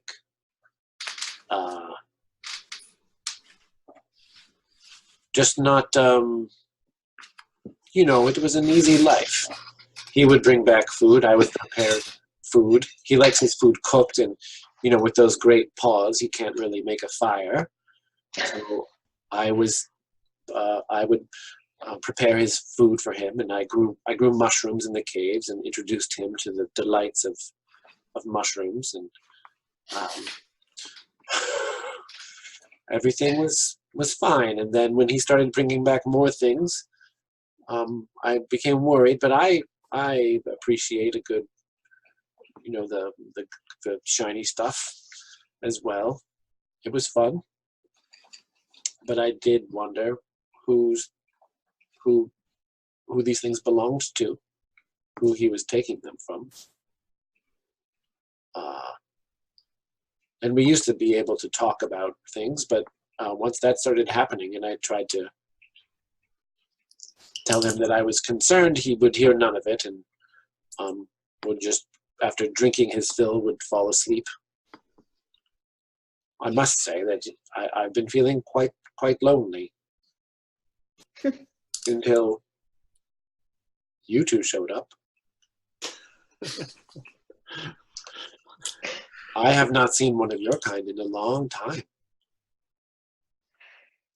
Yeah, we don't hang out here. I wander alone as well. Was the beast here longer than you, or what? Oh yes. I came upon the beast's cave. And he spared you because you helped. He sought to kill me and eat me, but I talked my way out of that. Very clever. But I suppose it's time for me to move on and find the next thing. Well, if the beast has changed, maybe you don't want to be with him anymore. Perhaps it was only a matter of time. Still, I do wish that he could be returned to his old self. And then Taimi returns. Well, I probably would have to. I couldn't probably just show up to the group, grab my rope, and go. Like someone would probably. Okay. Yeah. So I would probably, give them the lowdown. We found this guy. Okay. He is, and Taimi is probably painting it in a pretty negative light. Like he's in cahoots with the beast. He's been aiding it in raising our livestock and drinking our red cap and basking in the glittery pureness of our green stones, and when confronted with that harsh reality, he tried to make good his escape. He's mapped out the interior of the cave and shows great sympathy for the beast, and so while I can't find it in my heart to kill him, my plan is to incapacitate him or at least bind him so that he can't warn the beast of our plans.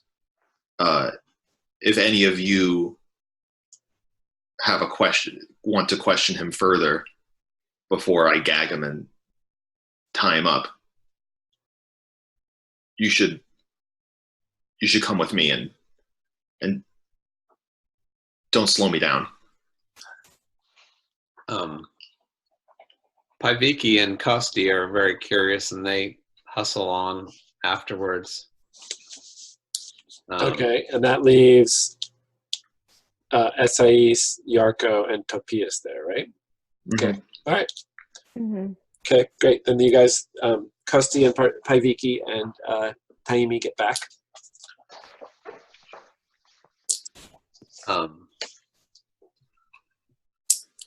And Piviki kind of gives him a once-over, kind of looking to see if she can figure out an angle that she could use to get information out of him, just by looking at what kind of character he seems to be. And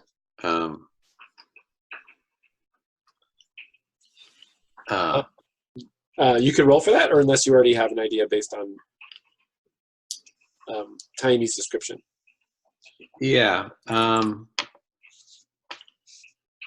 don't have a super strong idea. Just kind of like, yeah. I can roll for it. Okay, so proceed. That's wisdom. Okay. I rolled a 9. Yeah, so you can ask one question about Onakas the Paiko.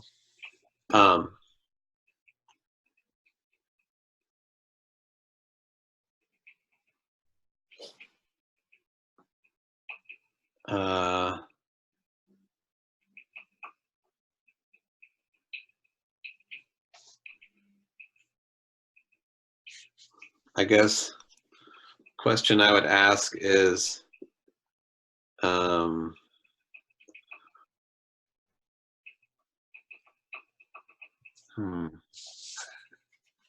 I have to ask it now?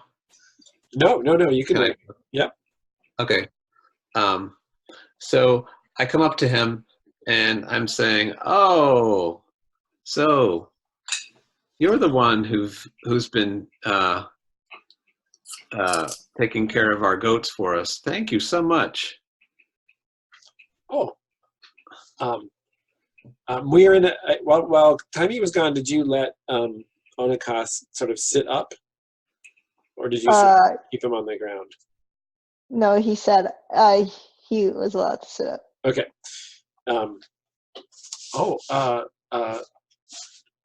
Yes.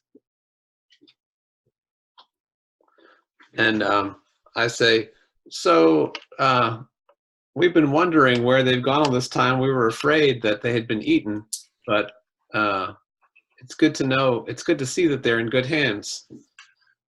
Well, 3 or 4 of them did get eaten. Oh yeah, 3 or 4 goats. We eat goats too in town. It's one of our favorite foods. Yes, they are delicious. Have you ever been to town? Not in your town. I have never been further north than the Silver Water there. And you guys know he's referring to when you're standing where the cave is and look back to the north. There's one kind of long lake that he's referring to. I'm from elsewhere. And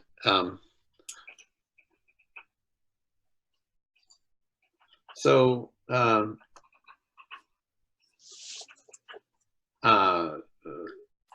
Taini tells me that this you take care of this beast and cook for him and that kind of thing. And I suppose I'm wondering just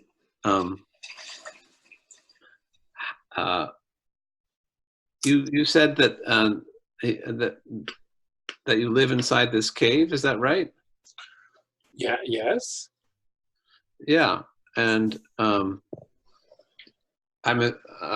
assuming that did Paiviki get caught up with the situation, or should I reiterate the questions that she wouldn't know unless she got told them?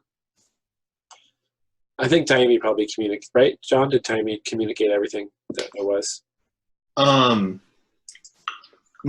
Taimi again painted it in a negative light, so Taimi probably didn't bring up the fact that like this guy seems to have genuine concern over the monster, and he thinks that like the monster is good and has been acting differently. I didn't communicate any of that. You're just like, there's this jerk.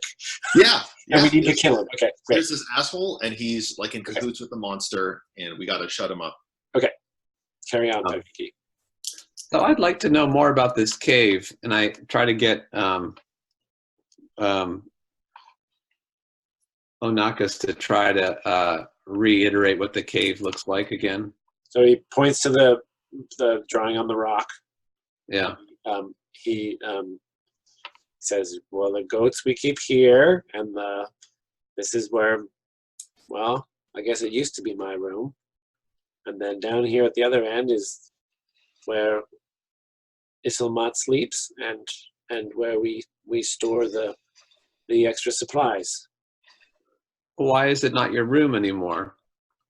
Well, because I'm being sent away. Oh, really? Well, And I kind of look over at Taini like, are we sending him away? If he wishes to dwell in this place, that's his business. All I care about is that he stays put and keeps his nose out of ours. Maybe we should have him show us his house and introduce us to the beast.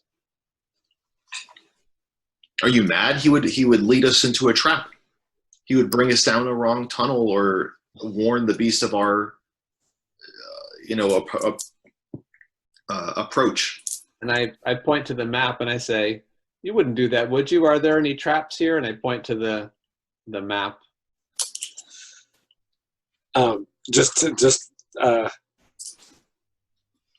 He says, traps? No. Why would we trap our own home? And then I want to use my discern wisdom to see if he's lying. He is totally lying. What? Yeah, Paiviki's like totally just eyeballing him, and he says, "Why would we trap our own home?" And his eyes are like darting left and right, like it's very clear that he is completely lying to you. I'm like,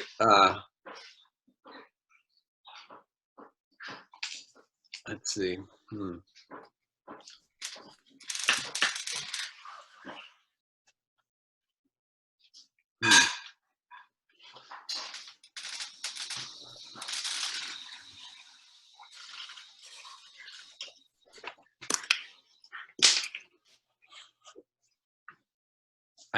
I get up really close to him, and I'm gonna try to. And I say, if you want to survive, you had better start being honest with us. because, and I kind of look back over at Paini. I was like, she really wants to kill you, and I'm trying my best to prevent it. So, Oh, so this is good cop, bad cop. Are you? yeah, we can help. We can help you, and rescue you from this this terrible beast that obviously has you enslaved. But you have to be able to be honest with us. Can you do that? So that sounds more like charisma than strength, right? Like it's less intimidation and more. Yeah, I'm doing the good cop. I'll help you out. Yeah, okay, go for it. I rolled a 6 + 2, so an 8. Okay.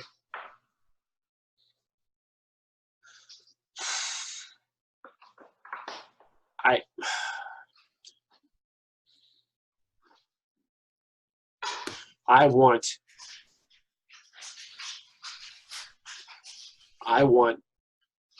half of what's in there, half of Isilmat's things. This guy's such a fucking asshole.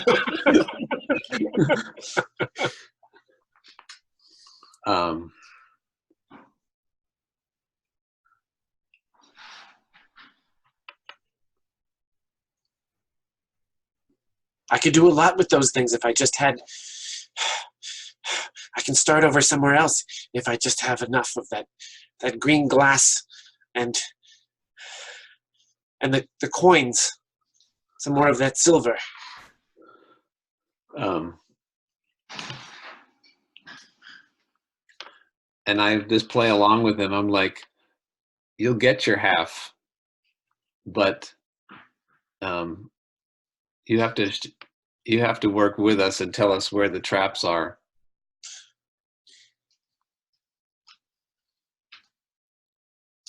I can tell you here on this drawing. Are you saying you want me to come with you? Show us now. Where? What are the dangers? How do I know you will give me the things that you promise?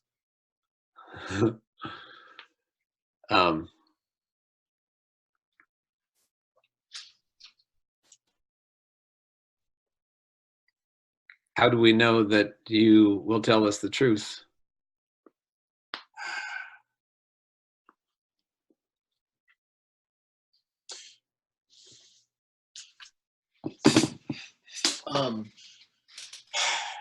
And I kind of look back over at Taini like, this is your last chance. I'm trying to help you.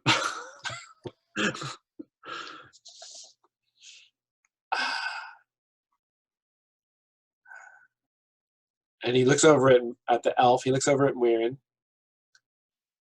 and he says, "Your people are truth tellers. Your people take a person's word at value. What do you say? Do you promise that I will have half of what belongs to Isilmat?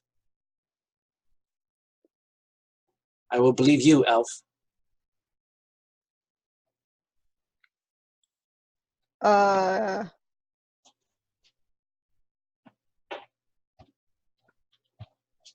Sure. Okay. Do you hear that? The elf has made a promise. You know what they say about elf promises.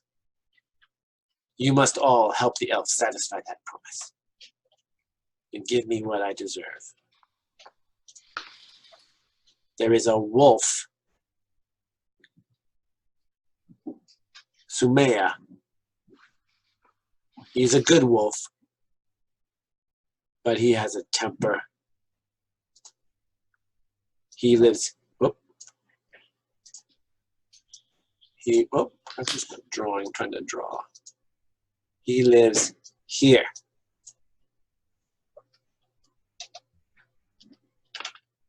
Here.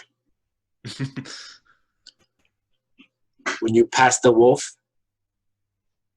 here, there is stoat gut on the ground, drawn taut. And it releases a rock fall, which I took great pains to camouflage, intended to crush anyone that trips the wire. Those are the precautions we have taken to protect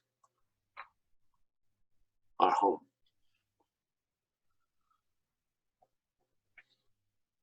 And this wolf, will it obey you?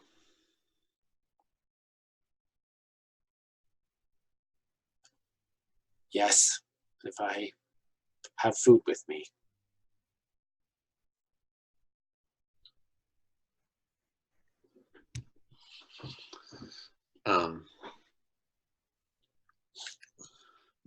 And then so Kosti has been listening to all this, and he chimes in, and he's like, "So this is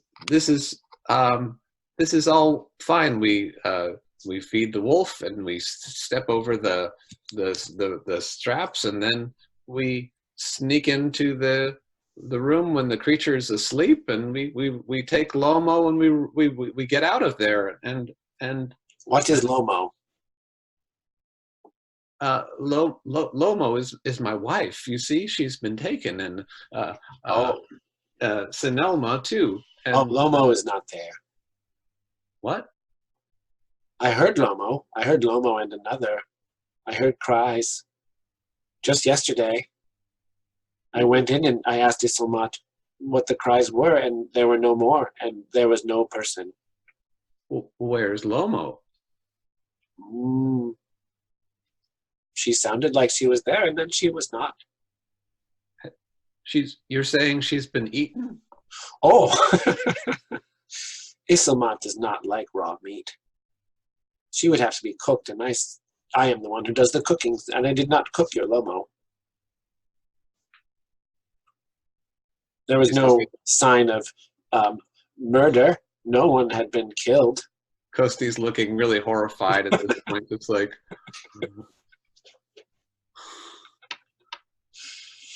so where could they have gone? You showed us the cave. If there's something else you're not telling us, please help my wife. She's in danger. Ooh, interesting. Huh.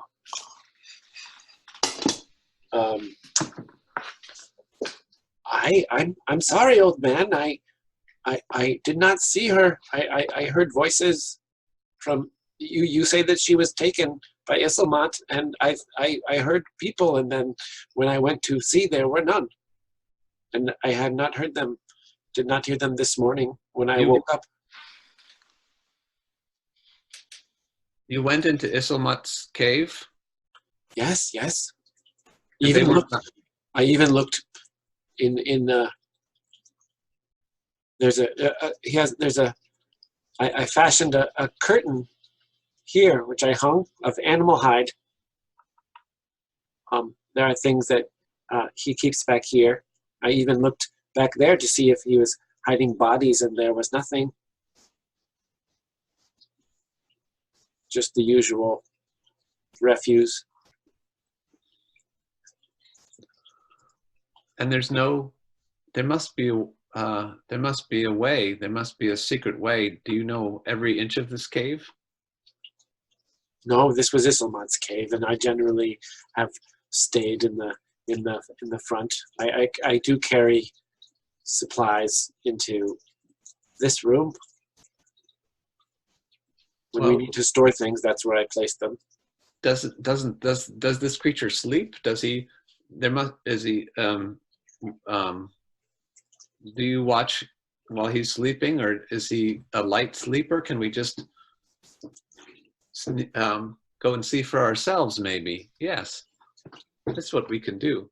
I confess that on one or two occasions I have watched Isilmat sleep, because it is quite a sight. He is completely at rest, and his massive chest rises and falls with each breath.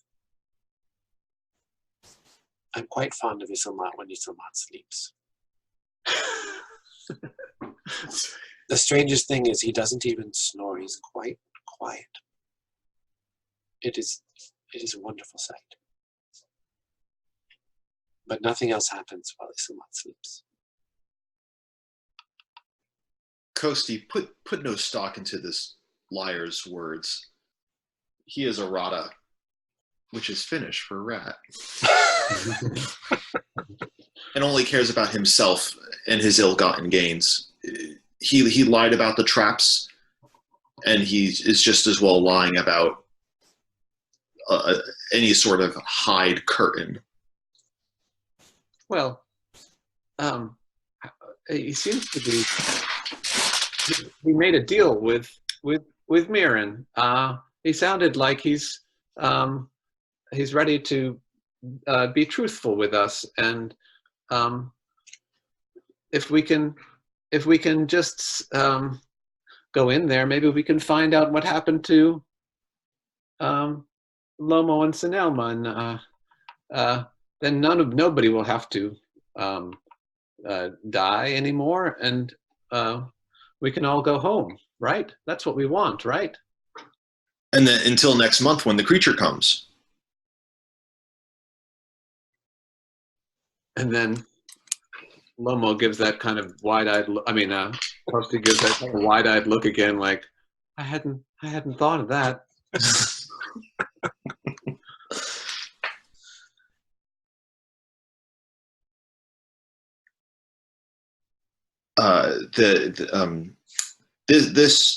This wretch has only decided to give any aid when it dawns on him that his free meal ticket might be at an end.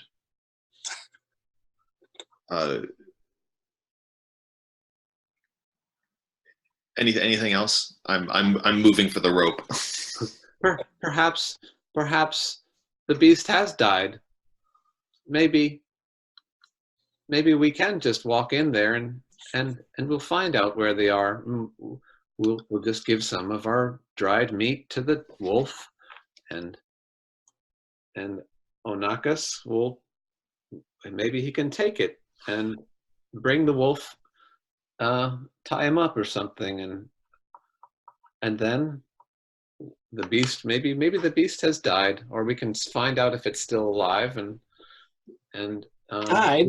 Why would Islamat have died? Oh. And he kind of looks around like, should I tell him? Maybe it's possibly, and he looks to you guys to see if you think that he should spill the beans. Taimi doesn't know the beans that are worth spilling. Right. But we also, out of game, we also saw the smashed jugs with the still sealed top. Just one jug. Just one jug. Just one jug, yeah. All right. And there was a good case. There was a case of the stuff, so.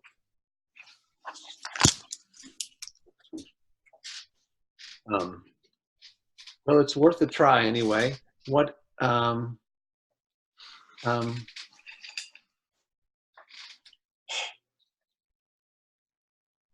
maybe we should just go in a little ways and see what we can see, and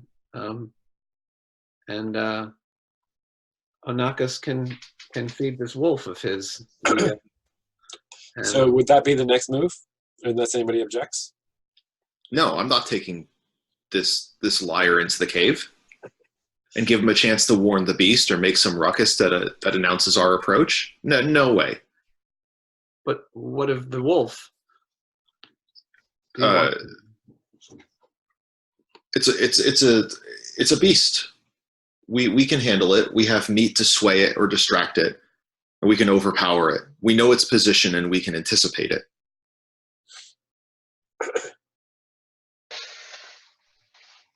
But should we still tie up Onakas and But without a fight, maybe we can sneak past this beast, and then nobody will have to fight it. We could tie Onakas by his hands and have him lead the way in front. We could gag him so that he's quiet. I would expect nothing but treachery, however he can manage it.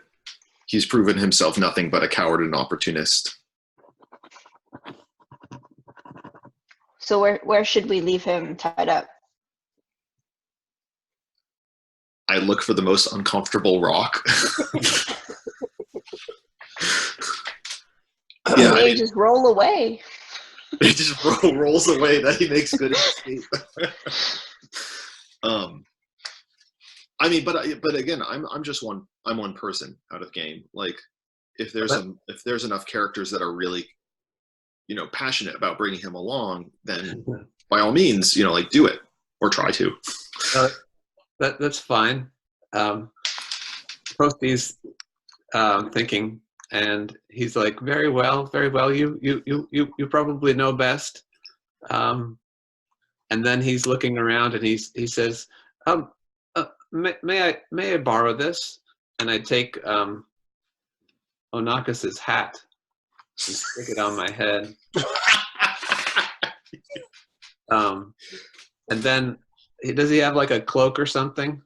No. He has the short sword. He's got like a homespun kind of short sleeve tunic and some trousers, and he's barefoot.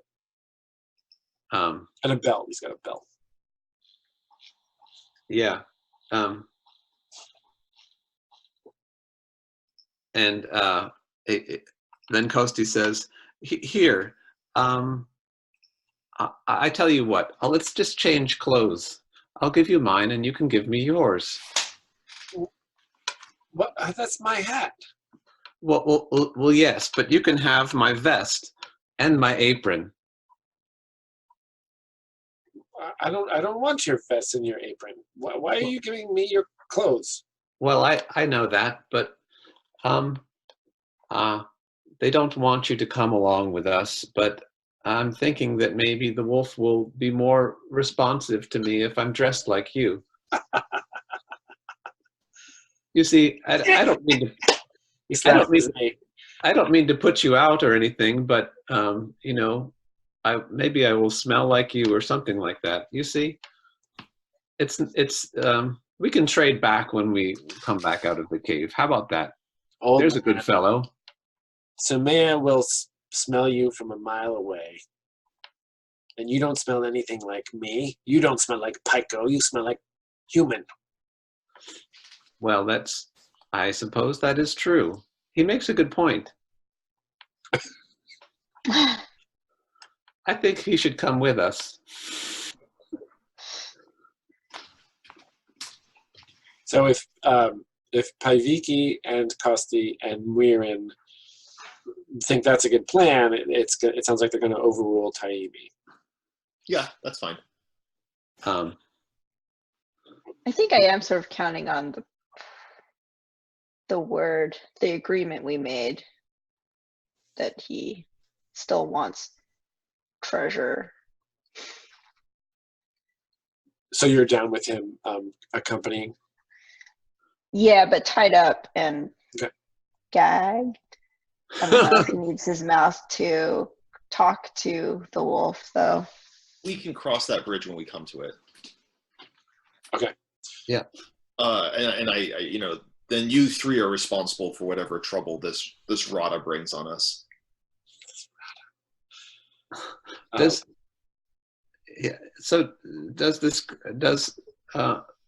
Isumat, does he sleep at night? Yes. So perhaps we wait until nightfall and and then make our way inside. Well, what does this? Maybe we should bring him. Maybe we can bring him back to the others, and we can have a little meeting. He, if he drank any of that, what do you call it, red cap? Last night, he may be sleeping all day. He sleeps a lot. Well, then maybe time is of the essence. Then, shall we? So cut back to the cave entrance. Sure. Yeah.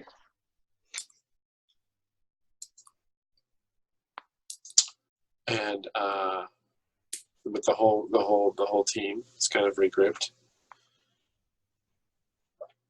Are you gonna herd the goats back as well? They're usually put inside the cave at night. Are you gonna leave the goats out, or are you gonna assume responsibility for the goats?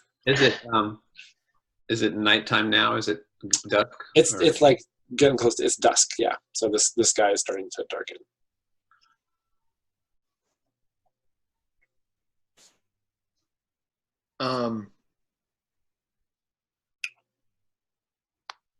I don't know. Like, I mean, we could bring the goats in, or we could, corral them into the cart and hope they stay, or, hope that they'll follow along with the Pico. Yeah. His usual routine, he tells you, is to he brings them back in the late afternoon and then puts them all back in the pen, and they're kind of used to it. So that could be done easily. You could just put them back where they usually live, unless you think that would be a problem. No, I mean, I think that would be fine. It would solve the problem of us getting our goats back, and it would also kind of add another layer of normalcy to hide our approach. Paiviki asks Taini, and just kind of off to the side, like, Mm-hmm. you sound like you don't trust this character. Did he tell you anything else before we got there? No, all that I told you. He's a liar and has been changing his story. At one point, he claimed that voices are what convinced the monster to steal from our village. But it's obvious that he has a silver tongue and has goaded the creature into believing that he can provide for it, and then wanting more, sick the creature on us. That much is obvious to my eyes.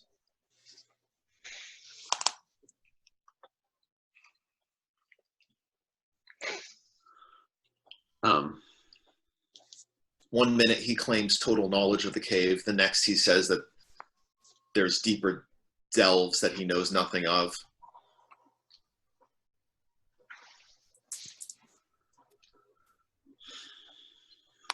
Well, let's keep our wits about us and see what we can find. I say we go in. Okay. Who's and are you gonna? So you're gonna have one of Costs take the lead? Yeah, at knife point. So Tiny's right behind, or right alongside. Yeah, if someone else wants to be up with me, that's good. But like, I want to. If he makes a foul move, I want to be the first one to be able to stick Okay, up. great. Who would come behind those two?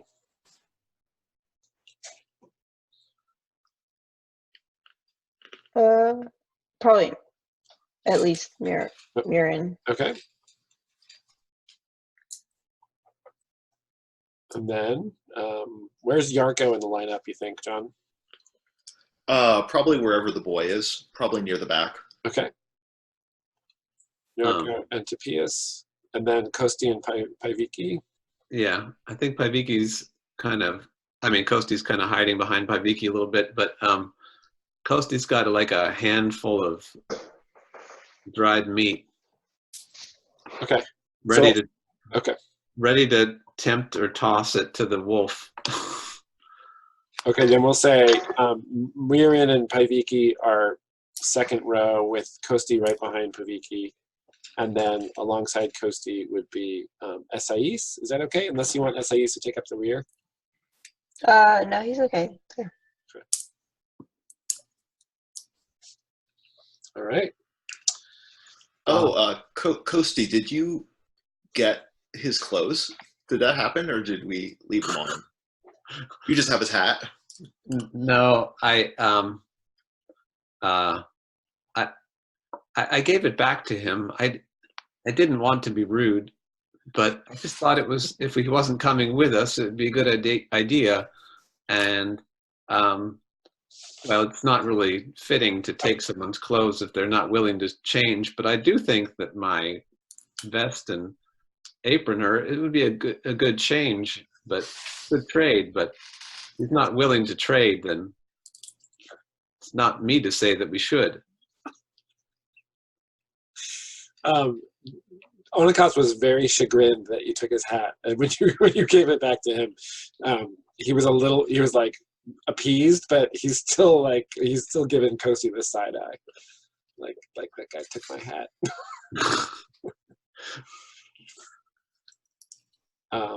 Okay, so the goats. There's a good 8 goats that are being ushered ahead. You've got Onikas, and now you've got a knife in his side. And is he tied up as well, or his hands tied behind his back? Yeah, we had his hands bound. Okay. And he's gagged.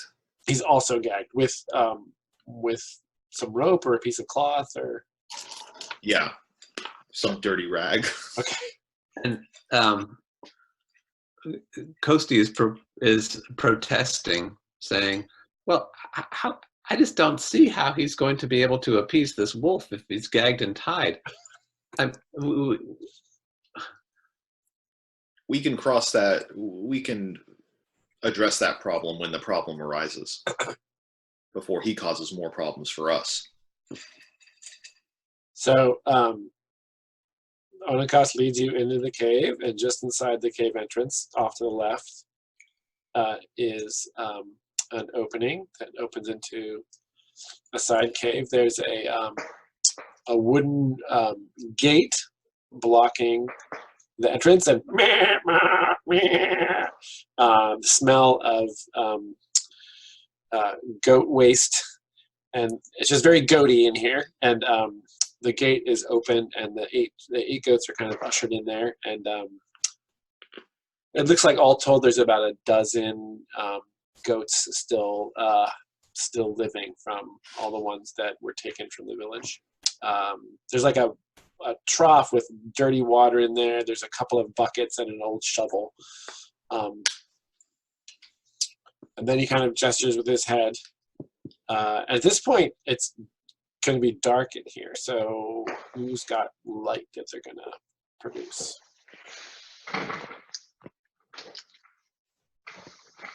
I have a candle. And I feel like that would actually be maybe a better light source in this situation. Okay. Like nothing too blaring. Okay, so Mirren lights a candle, and it's dim, but I think at that point Mirren would have to step in front of Onikas and Tammy in order to, or actually maybe just hold the candle up. It's not like a little tea candle. It's like good hand-sized candle, and you probably have one hand as you move in there, and it dimly illuminates the modeled surface of the tunnel as you go in there. And then there's the opening off to the right that you can see in, and based on Onikas' map, that's where he says that he lives, and he leads you around this corner. Can we have another candle lit? Can we have 2? Yes. Maybe Kosti could hold one. Mm-hmm. Just in case one gets blown out. Yes. Okay. Also, can somebody check inside? check inside. That's the room that he says he lives in, but could also be the room where Lomo is held. Yeah. I wouldn't just walk him by the room. I would bring him into the room. Okay, so Taimi escorts him into the room. Yeah, not so fast. So the dim candlelight illuminates a.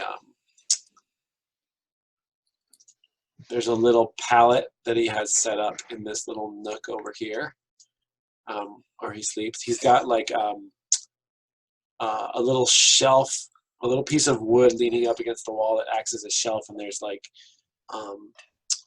little, like he's made a couple of little figurines out of twisted dried grass, like braided grass, and it's like two figurines made out of dried grass, and then between them, resting on the top of the shelf, is one piece of the green stuff, the green shiny stuff from your hometown. And over here in this little nook, he's got a little bit of a mushroom farm going. It's very earthy in this cave. It's actually, it's pretty tidy. So he's got a little mushroom farm going in this nook.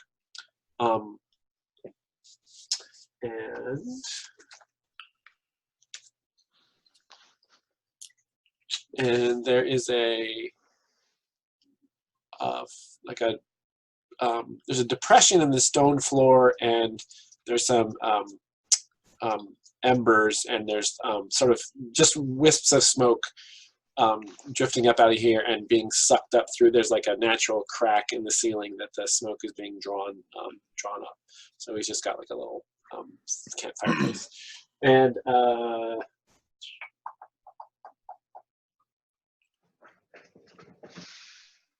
does it look like that's where he does the cooking? No, he does some cooking there. Yeah, it's clear that there's like a spit resting up against the wall and some other things that indicate he does some cooking there. But probably from the size of this, he probably doesn't cook for the beast because the beast is so large. So yeah, that's the survey of the room. That's the information that you get from that. Okay, so no obvious points of egress. Right. That's what I'm looking for. Kosti kind of whispers out like, Lomo,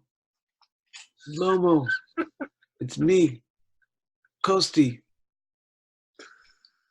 Lomo? And there's a shot of the smoke getting sort of sucked up this little like 2-inch wide crack into the ceiling. It just smells like wood smoke and earth in here, and there's no response.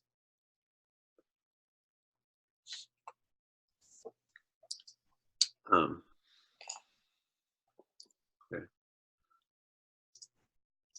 So carry on. Is that fair? Kosti kind of looks around just to see what kind of things he does besides this grass thing. Does he have any like musical instruments or any other kind of creative endeavors that you can see?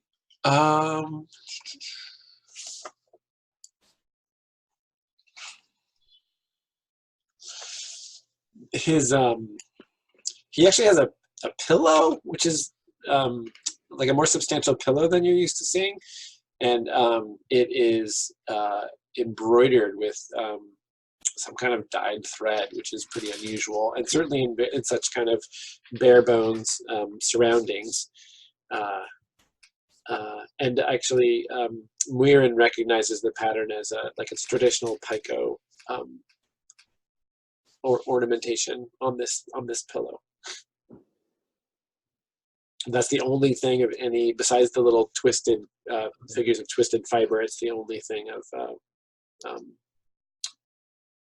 it's not just completely bare bones.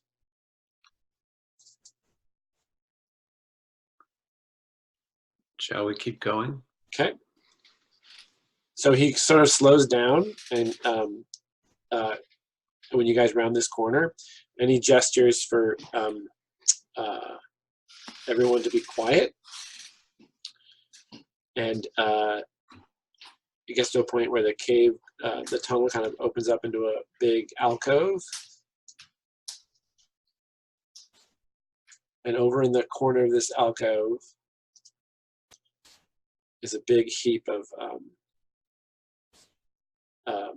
dry grass. And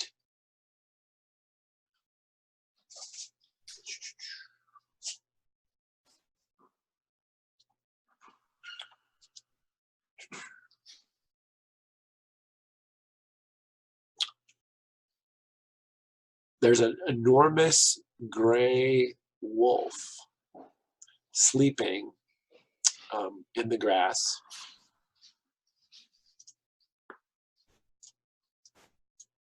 It's got an iron collar on, and there's an iron ring that's been hammered into the wall, and there's a rope connecting the ring to the collar on the wolf. And it's just like you see its ribs showing through its side. There's a bunch of bones scattered around on the ground, and so it's just sort of sleeping on the grass there, silently sleeping. And Onikasa gestures for everybody to get up against this far wall right here. He sort of makes, well, his hands are tied behind his back, but he kind of like gestures with his head, and then he goes over and he kind of presses himself up against the stone and kind of sidles along, clearly trying to stay as far away from the wolf as possible. Is everybody going to follow suit on that? Should I kill it or try to? Do you look to a particular person for a suggestion on that? Yeah, I look to Mirren. Okay. Can I see how big it is? Like when you said giant, you mean like? Yeah, it's not like it's like it looks like a normal wolf, but the wolves in the Highlands are just big wolves. So it's not like a dire wolf or like a giant wolf. It's just it's like the size of a Newfoundlander dog. Big wolf. And Paiviki goes like this, like.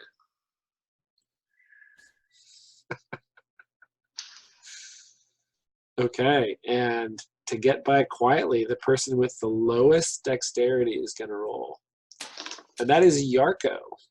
Oh, sweet Yarko. Okay.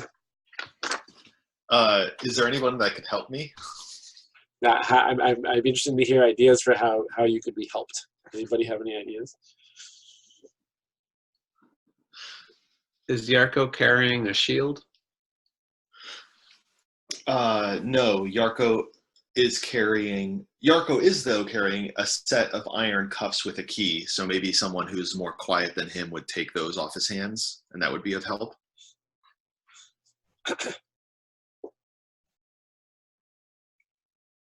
Yeah? Even if just for this maneuver. Yeah. Paiviki maybe, or? Yeah, she notices that Yarko is kind of clinking a little bit, so she kind of like, she gently like takes the iron bracers and kind of carefully tucks them into her tight belt so that it won't make any sound. Okay, great. Love it. Yeah, I completely forget that Yarko is bow-legged. Yeah, he's just like rambling, clankety, clankety.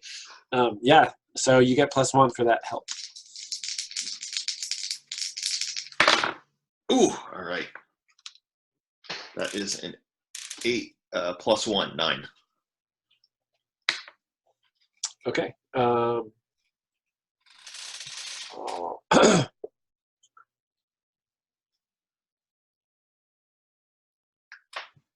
You do it, but there's a catch. Worse outcome, hard bargain, or ugly choice. Okay. So that, Paiviki takes the cuffs, everybody's up against the wall. sneaking along the side, and Yarko is in the back with Topias, and Topias is, I guess Topias is now bringing up the rear because Yarko would want to protect him, right? So Yarko would be the very last person. And you get right where this red X is on the map, and Topias goes, he's going to sneeze. The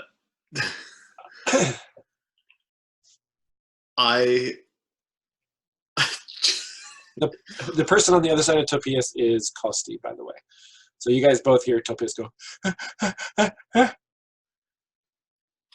I think my first instinct, and it feels like very pure to just like do what that is.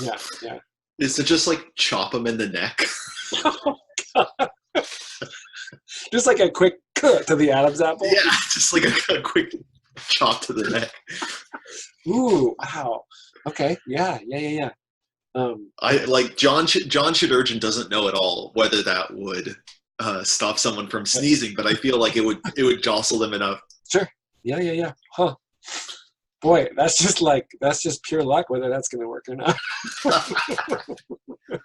So get lucky, Yarko, with the you have a luck 12.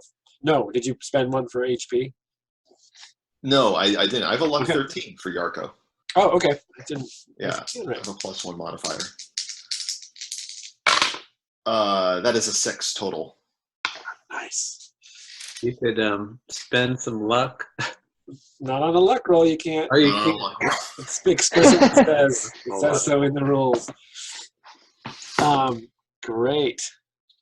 So get lucky. On a 6 or less, the judge will describe how your hopes are dashed.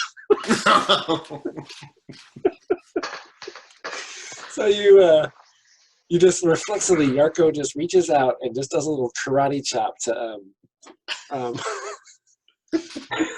to Topias' neck. He goes,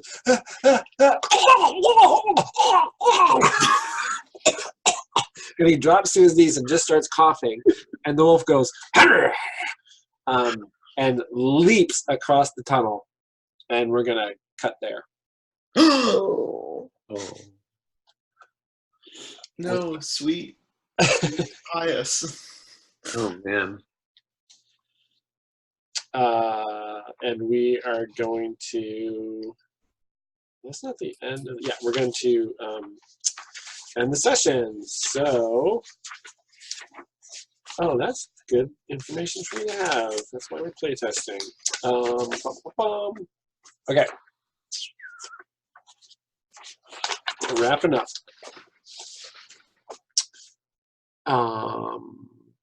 Who fulfilled? Well, going down the order. Well, starting with Donna, we have Esais and Weirin, and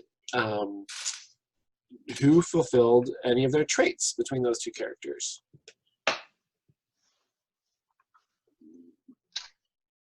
I think Murin tried to stay respectful of Pico.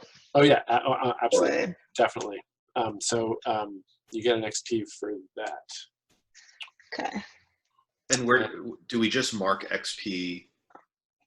Just in that box generically? Yeah, I forget what the character sheet looks like. I have a copy of it around here somewhere. You show it? Can you hold it up to the screen? You have a printout one. Does it say XP or is it just the notes? Yeah, there's a box right here that says XP. Oh yeah, just like hash marks. Just make hash marks. Okay. Okay, and then SAEs didn't really get a chance to do much, right? Yeah, he wasn't either. Yeah.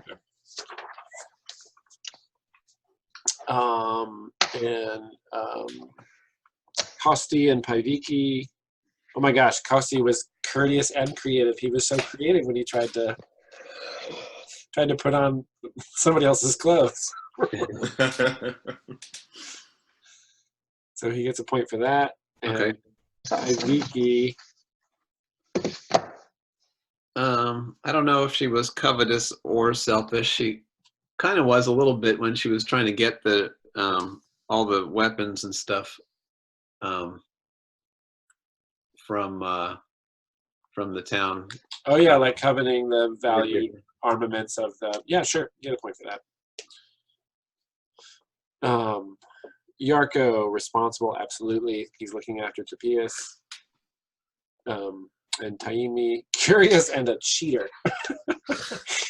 Definitely curious. Use that as a motivation to go scout ahead there, right? Past the cave. Great.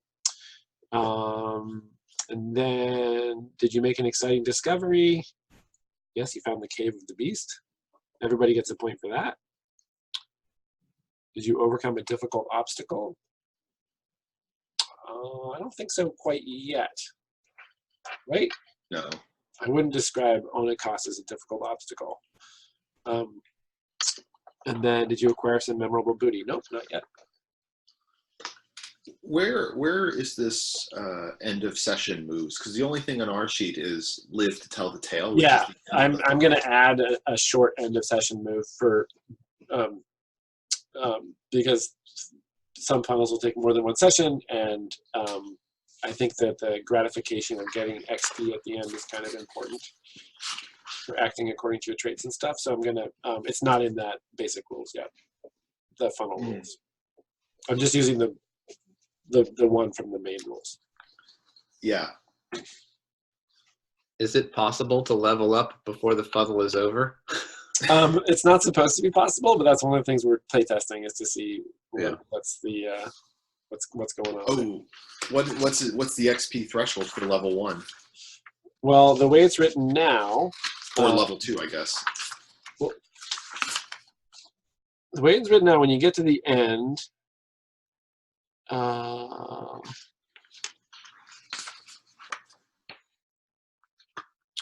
transfer. So you transfer. You turn level 1 at the end of the funnel, regardless of your XP, and you transfer that XP, right, to potentially reach level 2. But I think that might put you too close to level 2. So I'm going to try to figure that out. Yeah.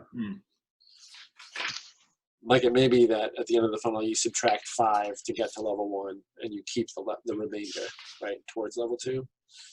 Yeah. Something like that.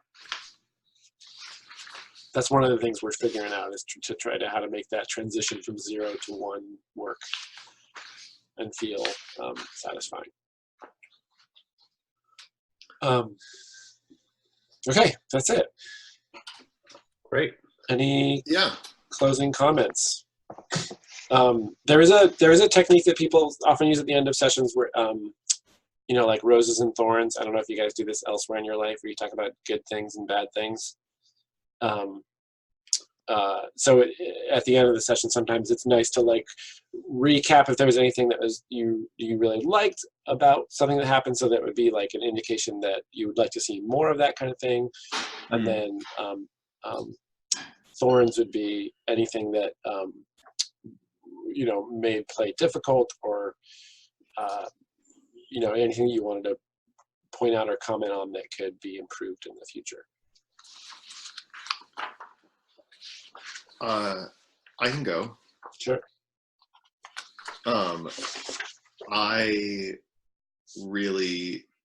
Is it silly to say I just like really loved this guy who was kind of like a Renfield of the monster? That was just like a very fun character, and he's like just such a total asshole. I really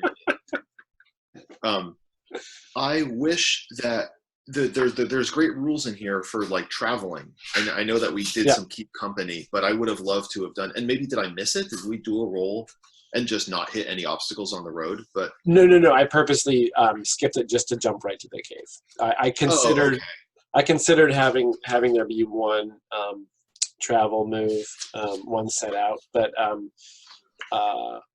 since the funnel is all about that first adventure, I just decided to skip that part. But we certainly could have done it, and that's a great note. Yeah. And then I don't know if this is what you're talking about with like roses and thorns, but my other note is I'm really curious if there's some way. I was just thinking about like this whole helping and hindering thing. Like, right in the rules now, there's nothing that stops me, like a totally not smart character. Like Taimi's not a smart character. And there's nothing stopping her from helping on an intelligence-based roll. Mm-hmm. Like, I agree that, there's other ways that you can sometimes help. Like, maybe I can use my strength. And I think if you can explain it in a way that, like, that's one thing. But I just wonder. Yeah, I wonder about that. I don't know how else to say it. Yeah. The idea is that you have to kind of rationalize how you could possibly help. So if Taimi was going to help on an intelligence roll, there would have to be a really good reason for her to be able to do it, And it could be like, maybe the intelligence roll has to do with knowledge of the motherwood, and then sure, Taimi could help. But if it had to do with math, maybe not. And it doesn't say that explicitly. That's one of those kind of one of those things that you negotiate amongst the players at the table. But yes, it's not mechanically supported to do that. Yeah, it says explain how your actions help or hinder. I mean, I thought that, like, if someone has a negative modifier in the applicable role, then they just aren't qualified. Oh, interesting. Yeah. But again, like, I think that this qualifies, if there is a problem that could be solved with strength, it's like, oh, I'm trying to woo this person and do a charisma roll, and then, like, the strong person's like, and I flex in the background, Yeah, I think it would then close the doors for those sort of, like, creative problem solving moments, but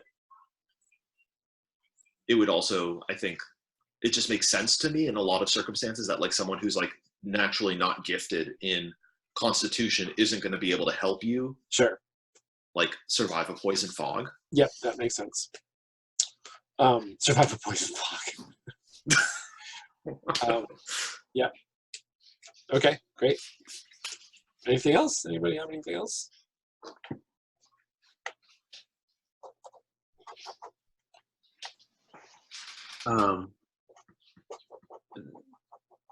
I was having a difficulty in trying to keep my characters straight a little bit. It's interesting trying to play two characters at once, and which one is having which idea. That's a big challenge, and I have to say that you guys are putting a lot more kind of depth and personality into villager characters than usually happens. Oftentimes in a funnel, it's like, I got these two dudes, and these are their stats, and let's go get in some trouble, and people don't spend a whole lot of time role playing. So it's really interesting to see you try to juggle that, and actually it's pretty impressive to see you putting on the different hats. But yeah, it's one of those challenges of playing multiple characters for sure. Yeah. Well, it's great that, in the course of making the character, you roll up those traits that, usually are seldom, like, copacetic with one another, but at least gives you, like, two kind of mile markers to be like, okay, like, yeah, if I just kind of face every challenge with, like, a curious attitude or a courteous attitude, then, like, it's gonna be really cohesive. You have that to fall back on. Yeah, exactly. Yeah. And that's what's great about playing NPCs, actually, is all the NPCs have the same kind of traits. So that, like, Onakos has these keywords that I have, so that when I'm trying to be him, like, I'm just looking at those keywords and acting like he would behave based on that. Which is a really fun way to play NPCs, because you don't have to hold it all in your head. You can just kind of look to that pointers. Man, when he was finally like, I want half of the treasure, I was, like, totally ready to just gut him. Yeah, Taimi's got an edge to her, man. Ugh. Anything else? You guys were awesome. It's always fun to see what happens when you get up to... It's so great that you decided to check the other side of the hill to see if there was another entrance. If you hadn't done that, who knows when Onychus would have shown up there. Oh, here's my little Onychus drawing. Oh, yeah. Oh my god! Aww. Oh my god! So much cuter than I thought. But Yeah. oh my god, it's perfect. It's perfect. I don't know if that's inappropriately cute, but No, it's absolutely perfect. It's gonna be all the more distressing if he gets murdered by a hunter with a bad attitude. Okay. Thanks, everybody. thank you. Yeah. Thank you, Jason. And we'll just check in about next time. All right. Good night. Good night. Fare you well.